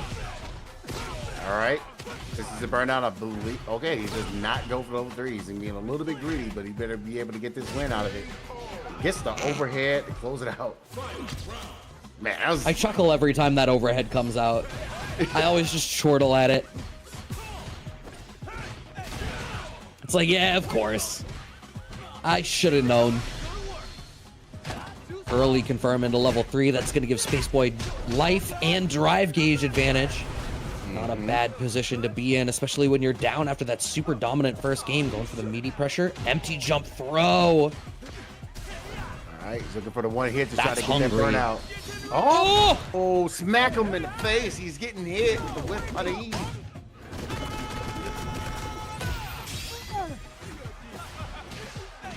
All right, moving in, it connects. We get the combo off the standing medium kick. Standing reset. You see that slight delay? Slight delay, yes. He's like, please, I dare you to press something stupid. And man, do an uppercut. Do an uppercut. You know you want to. Yeah, man. He's like, and he's fine. He was at a really good advantage to where to kind of like get that bait. So right now, Complex sitting there for 2-0. Man, just completely destroying Spaceboy at the moment. Right, yeah, this lockdown is immaculate. Wow, Spaceboy finally goes to claim space on the ground. Gets kneed on. What did we say at the top of the evening, right? If you can't stop the air approach, your ground game is going to be suffering for it. And Spaceboy is having such a hard time stopping Complex from being able to just move around the screen however he sees fit. Okay. Wanted for a punish. We're not going to get it. Oh, that's a pickup. You're... no, you're not dead. Yeah. Faint. Smart wake-up button out of Spaceboy. Ah, there we go. Spaceboy's being able to get around on the board here. He's going to need this game to be able to stay alive. Please stay alive. Oh, Complex looks like his he has DR came out second. Yo, exactly. Yeah, Complex is just having complete numbers. On dial up, on speed dial. Right, into the throw. That's huge because now this puts Spaceboy at a life total where I think Complex can confidently kill off of most starters here. What? Spaceboy, what are you doing? Why was there no punish? Why was there no punish? Oh my goodness. Okay, he's gonna be able to get this game here, but my God. That hurt me to my core. I can't believe he didn't get that. He's still alive. It didn't kill. Complex just needs to live through like one mix-up situation. It is one touch, and DJ is absolutely Prince plus frames. Oh, smart DI from Spaceboy. I think he was just completely waiting it out to make sure. Okay, do I got my meter back? Okay, I can do it now. Thank God I'm alive. Oh, Sway again though, catching it. I swear to you, DJ in this title is going to be the Eddie Gordo of Street Fighter. This is big facts, especially looking like him right now because of that. They knew what they were doing. Killmonger haircut. That's Eddie's haircut too now. Why did they give him that? He needs a set point once again here for Cup. Like he needs Killmonger hair. Hey man, this is the only hairstyle that we have. This is the only hairstyle we know. Oh, there we go. We got a shimmy coming out of Space Boy's side. Right. Man, oh my God. Complex was actually still teching though. That's crazy. After that first shimmy. It's so wild. OD fireball out of DJ into DR. It's like, it's all the benefit of a DR cancel off a poke, except it's also a combo starter that beats all other projectiles in front of you and can anti-air depending on the spacing.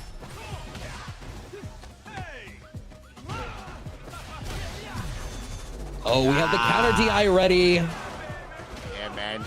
I was ready. I seen that coming all mile away, says Complex. Oh my gosh, Sway again. Just cool. It's just too cool. Is this closing out on a perfect? I do not know what the scaling on this is going to be, but it is going to be incredibly close. Barely. Space Boy has literally one more opportunity. He has to go parry because he does not want to burn out and get in the chip situation. Right.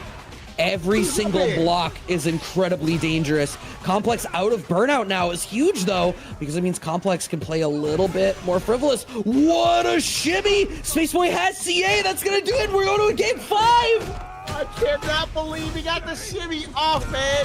He has noticed that Complex has been going for the throw every single time he's been in the corner. So it was a really good call by Space Boy to continue the shimmy game. I definitely want to see if Complex is going to be able to take notice of that in this final game and start going for either a just bull, go for crossface. Oh, that just sucks though. That's a bad start. Moving in, we have the counter DI. Complex is super ready for that out of DR. Went for the side switch combo. How much damage he gets to still be able to get that side switch? Yeah, bro. You thought Ken and Luke's like damage off of that was just stupid. Ladies and gentlemen, I present you Exhibit A, DJ. Right, standing strongs, living in the plus frames here is Complex. No bad spot to throw a fireball. Wants the just cool, holds the down charge set point once again. There we go. Complex staying a little more patient in that game there. But I started drive rush before you did. I went green and I went go first. Oh my God, another shimmy. Count them up. Oh, counter DI from Space Boy this time. Should be able to secure this round. Space Boy may not even need to spend, certainly doesn't have to spend all their bar. Level 1 is just barely not enough to do it. Overhead gets blocked. Bad scary, although Complex puts himself in burnout. Final game, final round. This is truly anyone's set. Oh my God, what a starter getting the whip punish with the low forward. Huge back throw from Complex. Perfect parry. Doesn't go for the back throw. Instead, goes for a combo into DI to ensure that he has as much drive gauge damage, which as a result, this level 3 will now put Complex into burnout off that specific combo choice. Space Boy sitting pretty right now to be able to get the better of this set. Crossed up on jumping. Oh no, another cross up.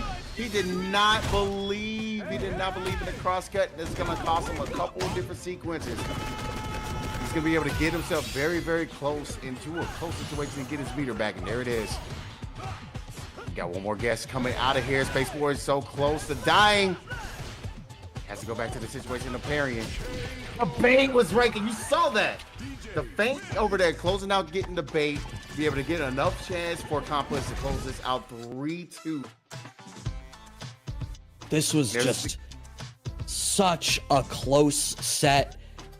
I swear it felt like every round they each experienced burnout because just neither one of them was really ever in a position to abuse the first in Burnout. And the number of super close calls on comebacks that we were seeing, just edge of your seat the entire way through. And for that to have been an upset compared to when they played in the winner's side, because Spaceboy did take it 3-0 when they played in the winner's side. And now it's that close 3-2, moving on to play against Enzo the Hokage. I have no idea what to expect of this set right now.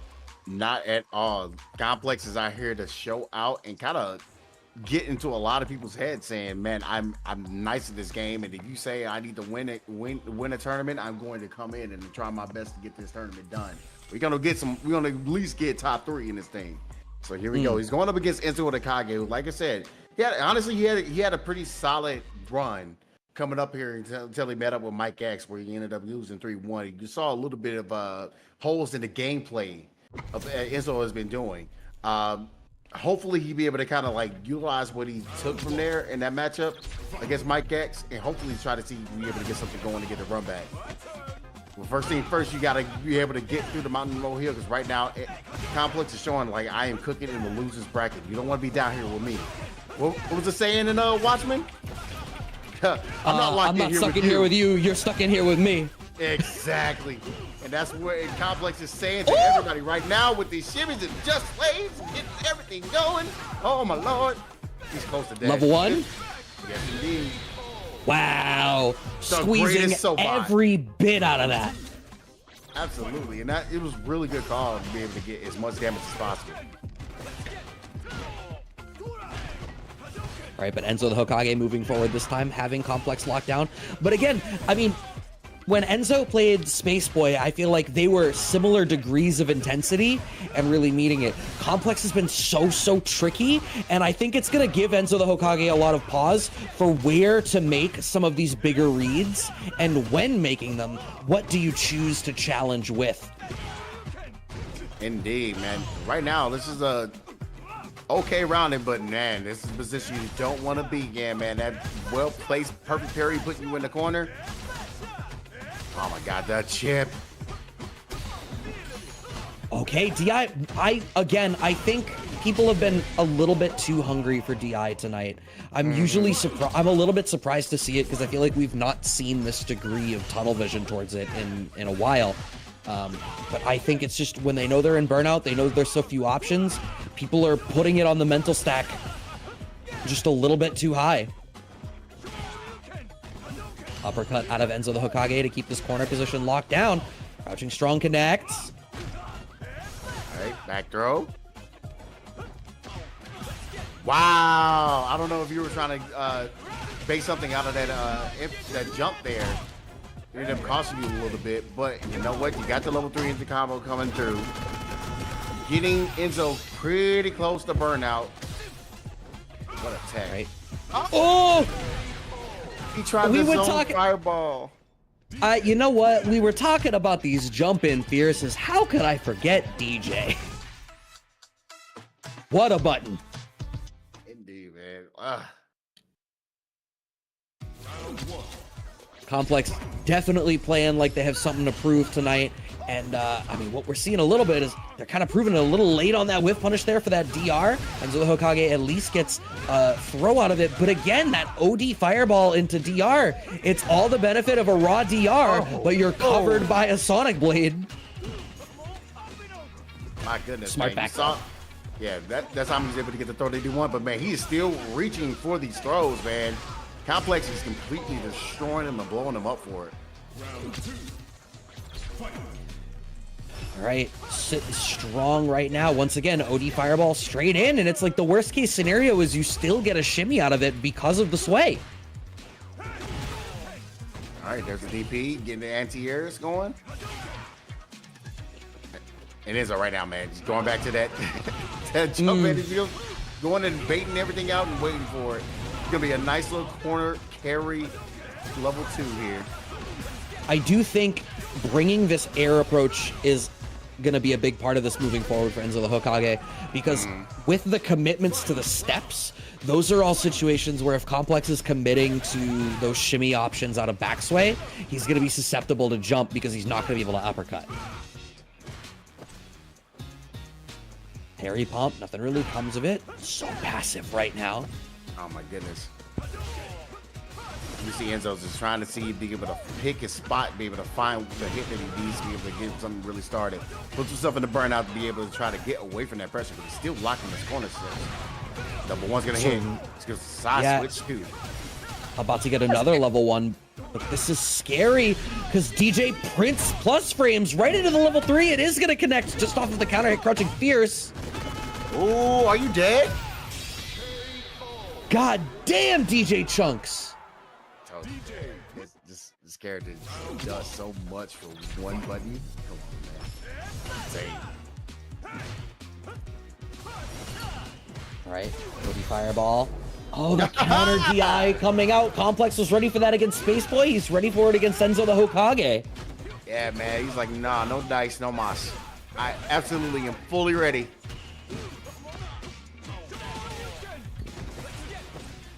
Right, trying to continue to move forward, inching their way out. No whiff punish on these low forwards.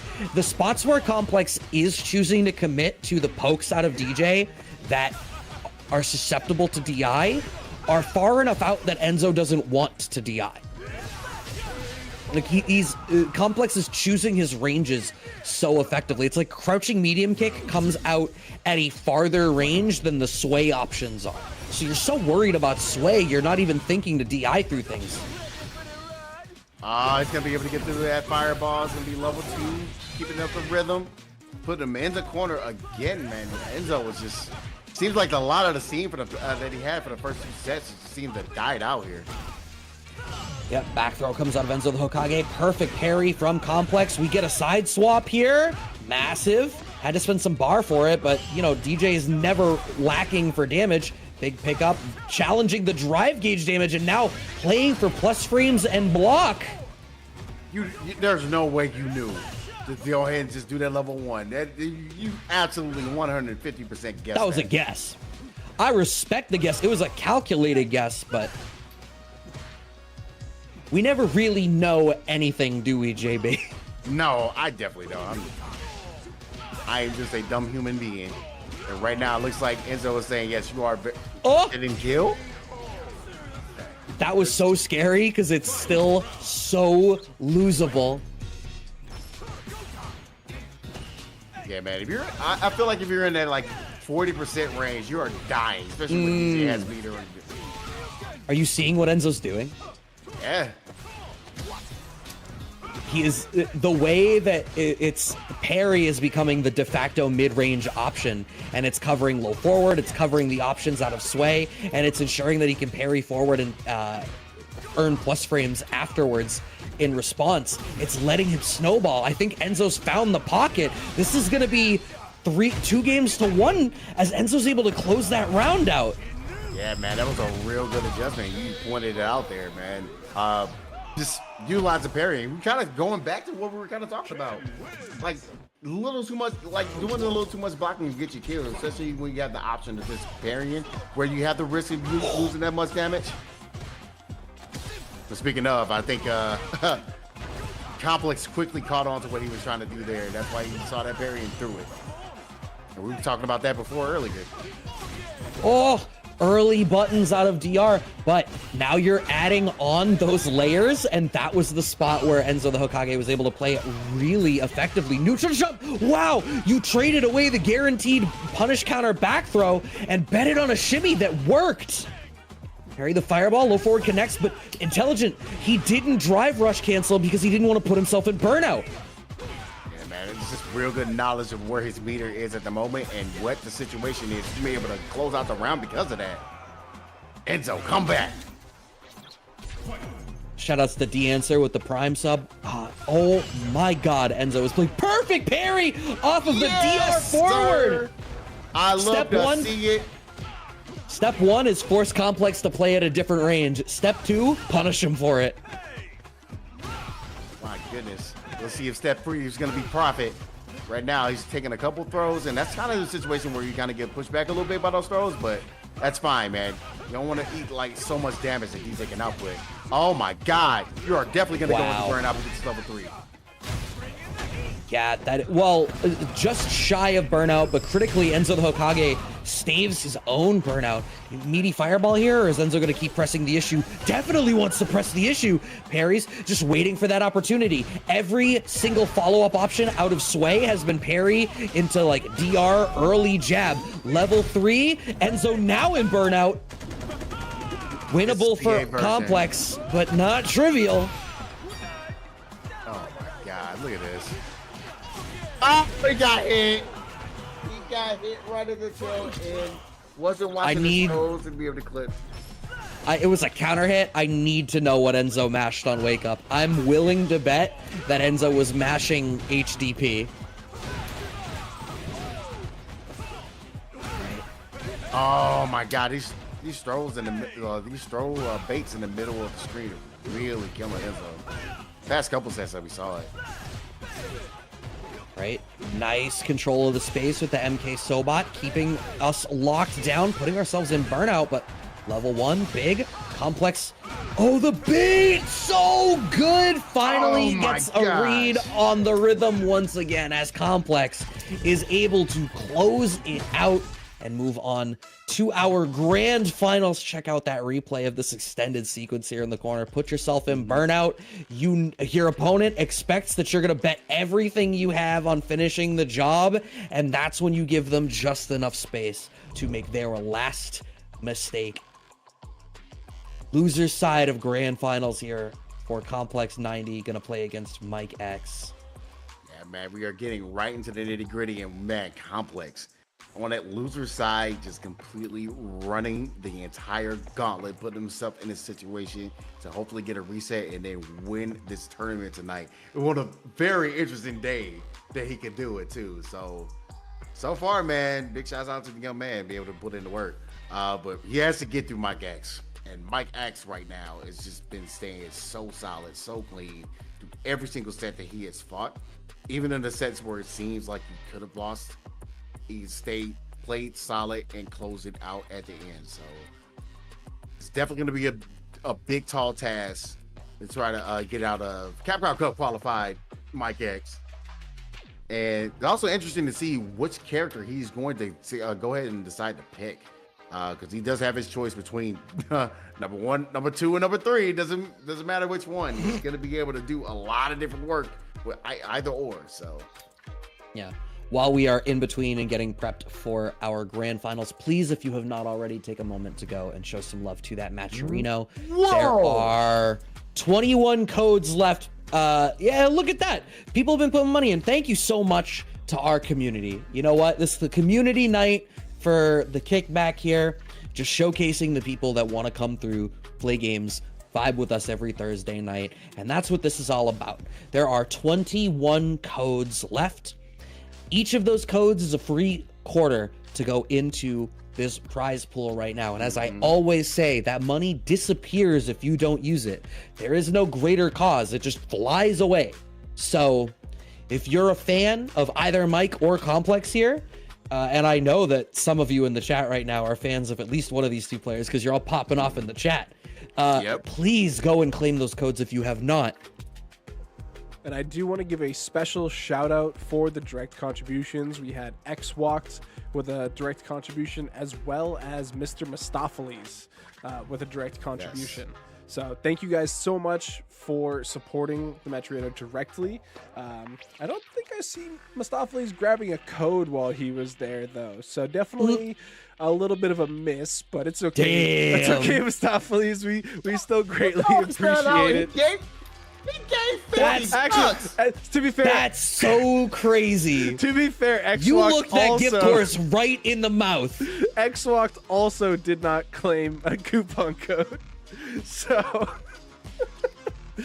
we thank you guys so much for the direct contributions. Be sure to come on back and claim one of the remaining 20 codes. Yeah. Just your money isn't good enough. Donate your time to give us Matcherino's money too. Is quite the pitch. Yo, I'm like, damn. Man.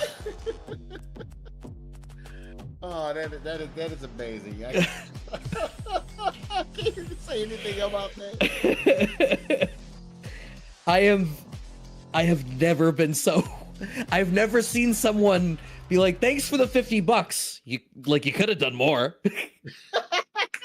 Insane. Yo. God damn it. That you can do it on the same page. Like, as you're typing in the $50, it also Keep says digging, claim Doctor. code. Keep digging. Complex in the loser side of Grands here versus Mike X. One of these players is walking away with that prize pot. Who's it gonna be? Complex off to a less than stellar start as Mike is really able to play just that solid core mid-range game that was working out so effectively for them. Yeah, like I said, with a different like caliber of Mike X play, you're not gonna be able to kind of get away with that so long. Uh-oh, but that is gonna really kind of help out your cause.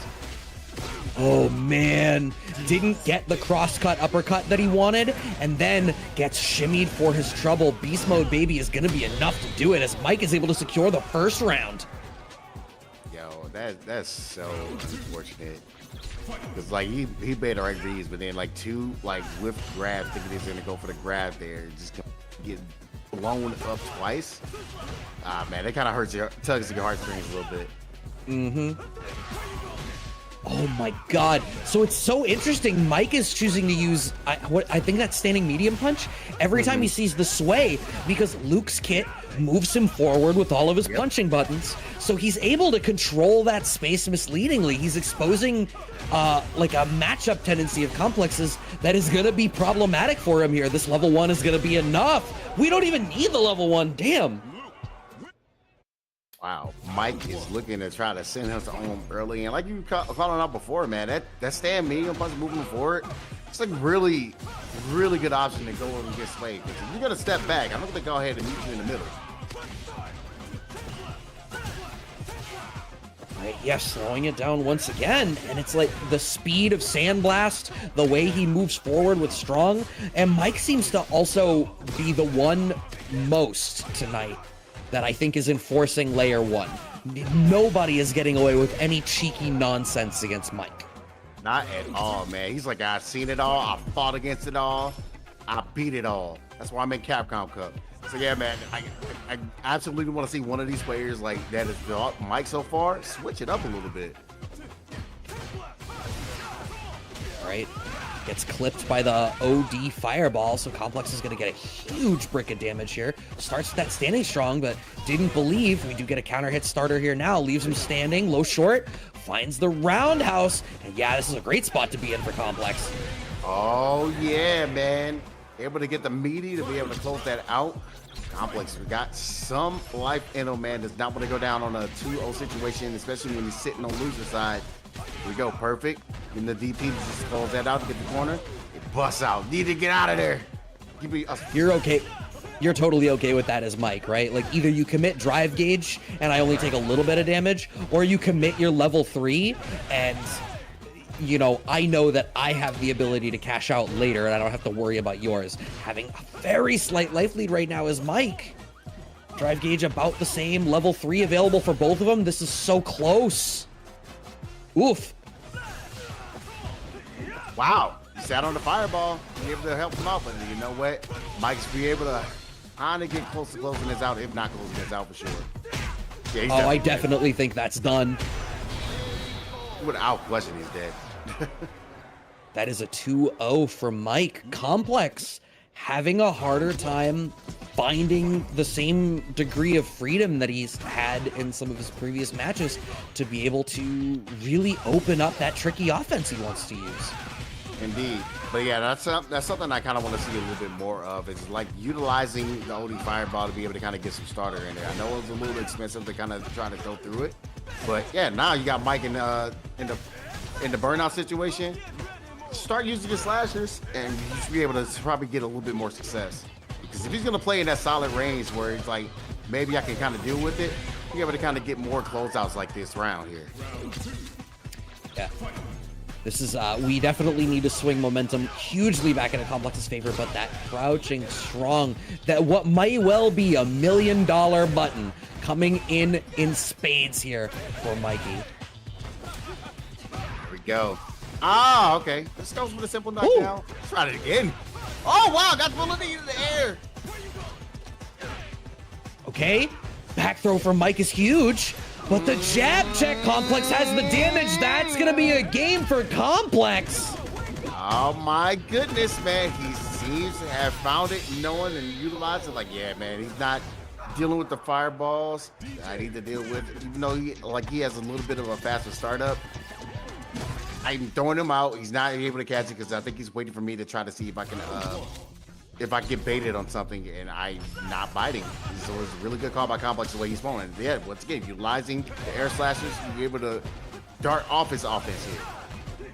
Where he is because of it. His corner positioning, he got to be able to get the sway, get the shimmy. Look at that. He's going in right now. Oh my God. He's looking unhealthy. He's looking ugly for you, Mike X. Perfect. I don't know if that was a deliberate reset there or if Complex just dropped the combo, but Mike got caught mashing out something there, and that's important data. It seems like Mike is floundering a little bit on defense as Complex is, when it swung back into Complex's favor, it just stayed there. Okay, good beat. Man. Shimmy, no bite. All right, jab that was check. a good stop by, yeah, that was a really good stop by Mike. I think he's kind of understanding like what the game plan he was trying to play now. Should be able to close it out with this target combo into the heavy knuckle. Mike X is actually on tournament point. Yeah, absolutely massive. Clipped at round start by Complex, though, who's keeping him standing. The delay after the DR. Same mix-up. Oh, my God. I definitely mashed throw tech and died. Mike is pretty low right now. Low on life, low on drive gauge. This level 3 is going to put Mike into burnout. This is Complex's round to lose. And I actually don't know how you lose it. Yeah, Wow. You called it right there. That's double Mike. perfects. That's crazy, man. He really pushed the P on you and trying to make sure that this goes into a loser set here. So Complex still cooking, still staying alive, and utilizing that fireball, like I said before, be able to try to get his offense started. Nice blocking the overhead. Right. Complex is so willing to take that turn back and really trying to control that space. That's been such an important button for them. Oh my, okay. All right. The shimmy layer is working again. We've brought it back to that point. Complex has managed to reestablish a foundation to build on. Mike has to OD DP because they don't want to end up in burnout, but the situation is so untenable. Perfect parry. Woo. Yep, I think Complex has the download right now. Oh my.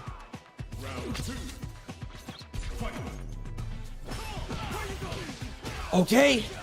Nice start here for Mike, who, that was an interesting ending to the combo. I wonder whether Mike believed, like, I want to reset back to neutral in a situation where I feel confident and not commit too much drive gauge. Surrendering a lot of space. That was a gutsy spot to jump. Good pick up off the jab. Oh, this is going to be a side switch, level 2. In the corner. Wow, he tried to go for the shimmy. It's so unfortunate. It's happened to a lot of different players, man, where you just get thrown out of your shimmy attempt. Wake up jab. Mike would love to not spend this level 3, but he has to. You cannot risk this round getting away from you. I don't think this kills. Yeah, man. But just very, shy very of it. Close. Oh, not like this. Still losable. Oh, right he's into the level 1. That's going to be enough. Complex doesn't even need the level 1. That is a reset. Yo, going back to this, man. This is a very unfortunate situation, but he got caught walking back. You know, you see it right here in the play, man. Like I said, man, we really see you freeze it. That was the hit that he needed. And just got hit meaty. Complex, man. He is putting the fear of God in everybody right now, man. Mike X, this is the first time Mike X has bled in a set like this. Getting sent down to the loser side. And Complex is looking to try to see if he can get the actual first lead. This is absolutely crazy. If Complex is able to keep this pace going, I will be thoroughly impressed. Okay, pick up. Oh, parry pump in the wrong spot. Oh, there we go. Mike's woken up a little bit. Parry's going to the DP ender. Right. Yeah. Kick. Oh, good control of the space in front of you, but a little bit late on these whiff punishes. I feel like Mike is just a hair late in a lot of spots where it seems like he wants to play a certain way. No counter DI. But it seems like, actually, that round, Mike simplified the game a lot. I think Complex was allowed to make the game more complicated, and I think Mike tried to dumb it back down again. Oof. Yeah, it's gonna be a lot of damage off of that bait on the DP. Back throw. Mike's not completely out of the situation, and the shimmy getting the extra little bit of damage. Just those regular throws. Like I said, keep it simple. Not going for anything like super crazy to try to close this out. You know why that was brilliant from Complex? You know why Mike got hit? Because there is no way Mike is anticipating that Complex is going to put himself into burnout for an all-in to confirm the super. Not the expectation. Oh wow, it's just randomly gets hit. Going to the level 3 here, just keep it simple. Yep, he just keeps it simple. Let's go ahead and just go into the damage. He felt like he didn't need to spin it, and I kind of agree with that situation.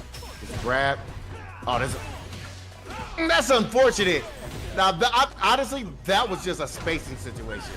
Because he absolutely had the right button in order to get it. That thing moved so far forward. Leaves him standing. Gives up the turn. No, oh, man. Lost. That's 4 straight. That is absolutely correct. 4 straight on the side of Complex, and he takes the first lead of this grand final set. Perfect parry going in to be able to get something pushed. Simply try to go for a reset. But you know what? Not going to stop Complex from going. He's still utilizing the air slasher game, and it's working on his favor. Look at that shimmy going out. All right. Backdash here from Complex, who's sitting in a really strong spot. We didn't find the anti-air there just yet. So many backdashes on Wake Up here from Complex. Really trying to play a very evasive style. Playing just a fireball game right now as neither one of them wants to try to commit to too much on the ground. You actually still got clipped out for that. TJ's so tall. Goodness. Really bad situation from Mike. There's nothing really he could do in that situation. Complex was like completely ready and willing for the anti-air. So, oh my God, the jump in with the jump in minion kick. And you still have time to downcharge through that so the jump doesn't answer. Big jump in over the OD fireball though. And going for a DI specific combo route to set up for the burnout in the corner. Mike would love to only have to commit a little bit more resources here, and yes, indeed, managed to save the 2 bars going into this final round of Game 2 post-bracket reset. My goodness, man, this pressure to drive rush, man.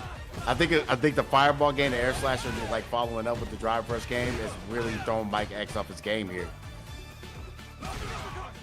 Okay. Uppercut, trying to make plus frames come out. Okay, we earn a little bit of plus frames there on that cheeky situation. Into the level 3, I agree with this. You're going to come out with the life lead. You're going to come out with a large drive gauge advantage. The thing is, you just have to guess on what Complex is going to do. You still need to be scared. Uppercut. Yeah, you don't want to accidentally clip because that level 3 is going to completely kill, especially at this point. Yeah, this is still so losable for Mike. Still losable. Afraid to throw fireballs. All right, pressing the issue on plus frames. Oh, smart spot to counter poke. I love that from Mike. Mike is 1 touch away from going into burnout, so knows Complex is going to swing again, even though he doesn't have frame advantage. Brilliant. All right, good call to go ahead and bust out with the up kicks there. That just reaches so far.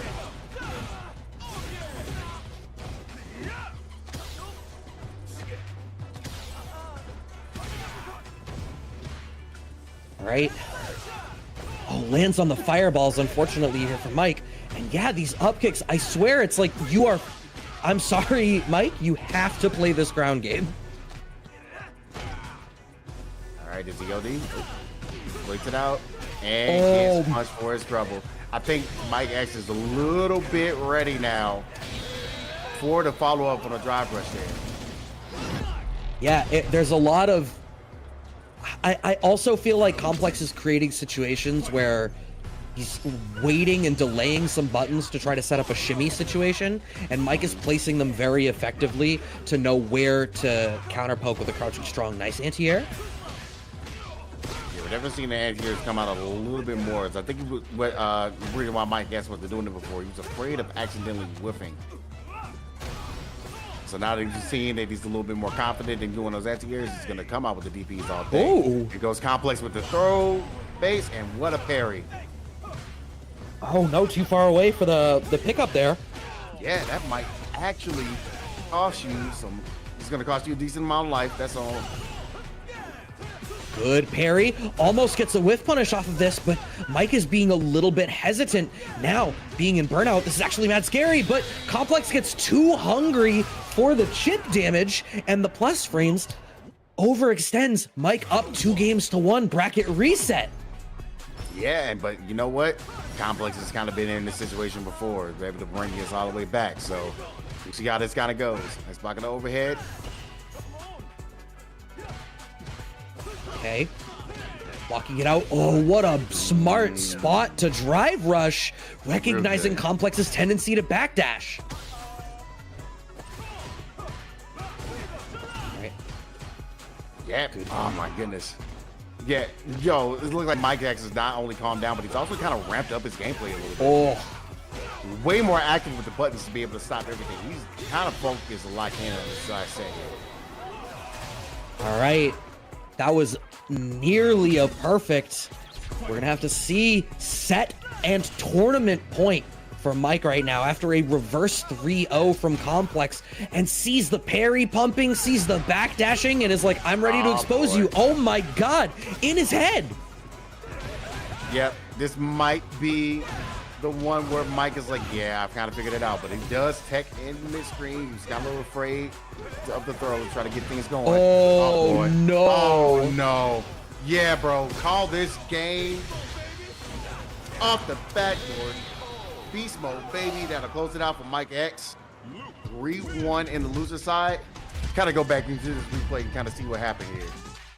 That was such a crazy set. Complex had kept having these sequences of making these crazy runs, but the one time that these up kicks did not go Complex's way had been such an important part of his game for so much of that set, especially to the point of making a lot of the options after sway seem like there was no answer.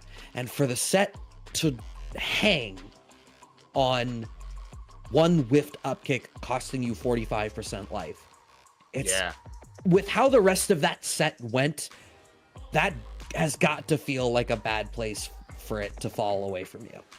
Yeah, but you know what? Complex should not take anything lightly, any bad thing about this match, man. He did a really good job coming through, making the entire losers bracket run, be able to get up to this point and getting a reset as well. So he's pretty much put in a lot of work to show to you that, yeah, you know what? No, I can talk my talk and be a strong player, man.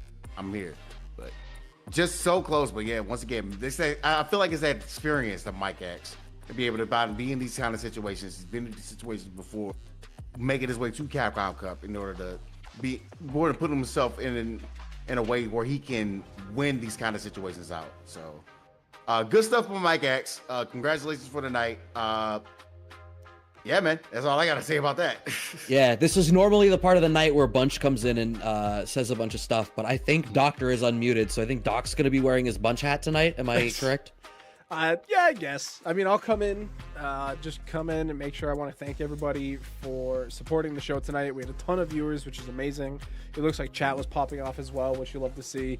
Obviously, the Matcherino had some amazing supporters. So thank you to everybody who claimed those codes. We're down to 17. So if you have not claimed one yet, do that. But yeah, other than that, the show was great tonight.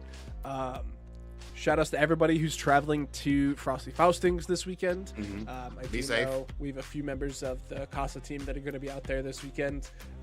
I know that Bunch is pretending to be on his content grind, so we'll see what comes of that. Pay attention to Twitter. I think he posted Instagram too, is what he said to look for content. I don't know. I started using Instagram again. I don't like that I fell into that rabbit hole. But yeah, thanks so much for coming in. I don't have anybody to raid because I looked at the uni directory and didn't see anybody. But other than that, It looks like Zaf is streaming. It looks like Noah the Prodigy is streaming, but I don't know if he was playing or if he was watching the run because he was in chat. We can send it over to Noah. I like that idea. Yeah, sure. So, Okay, yeah. All right. raid. Is it just Noah the Prodigy? No, 'cause it's the word prodigy. Prodigy. It's Noah the Prodigy 12. Didn't I say it? No, you said You said Prodigy. Prodigy. Oh, leave me alone. I'm sick. Okay. Wait. So, spell Prodigy? He's literally Oh, in chat. He's in chat. Perfect. He just said something. He What's not tagged worth Mike. it? That's all. Oh, somebody said don't try Malort. Not worth it. Oh It's yeah, not. don't. I had that on New Year's.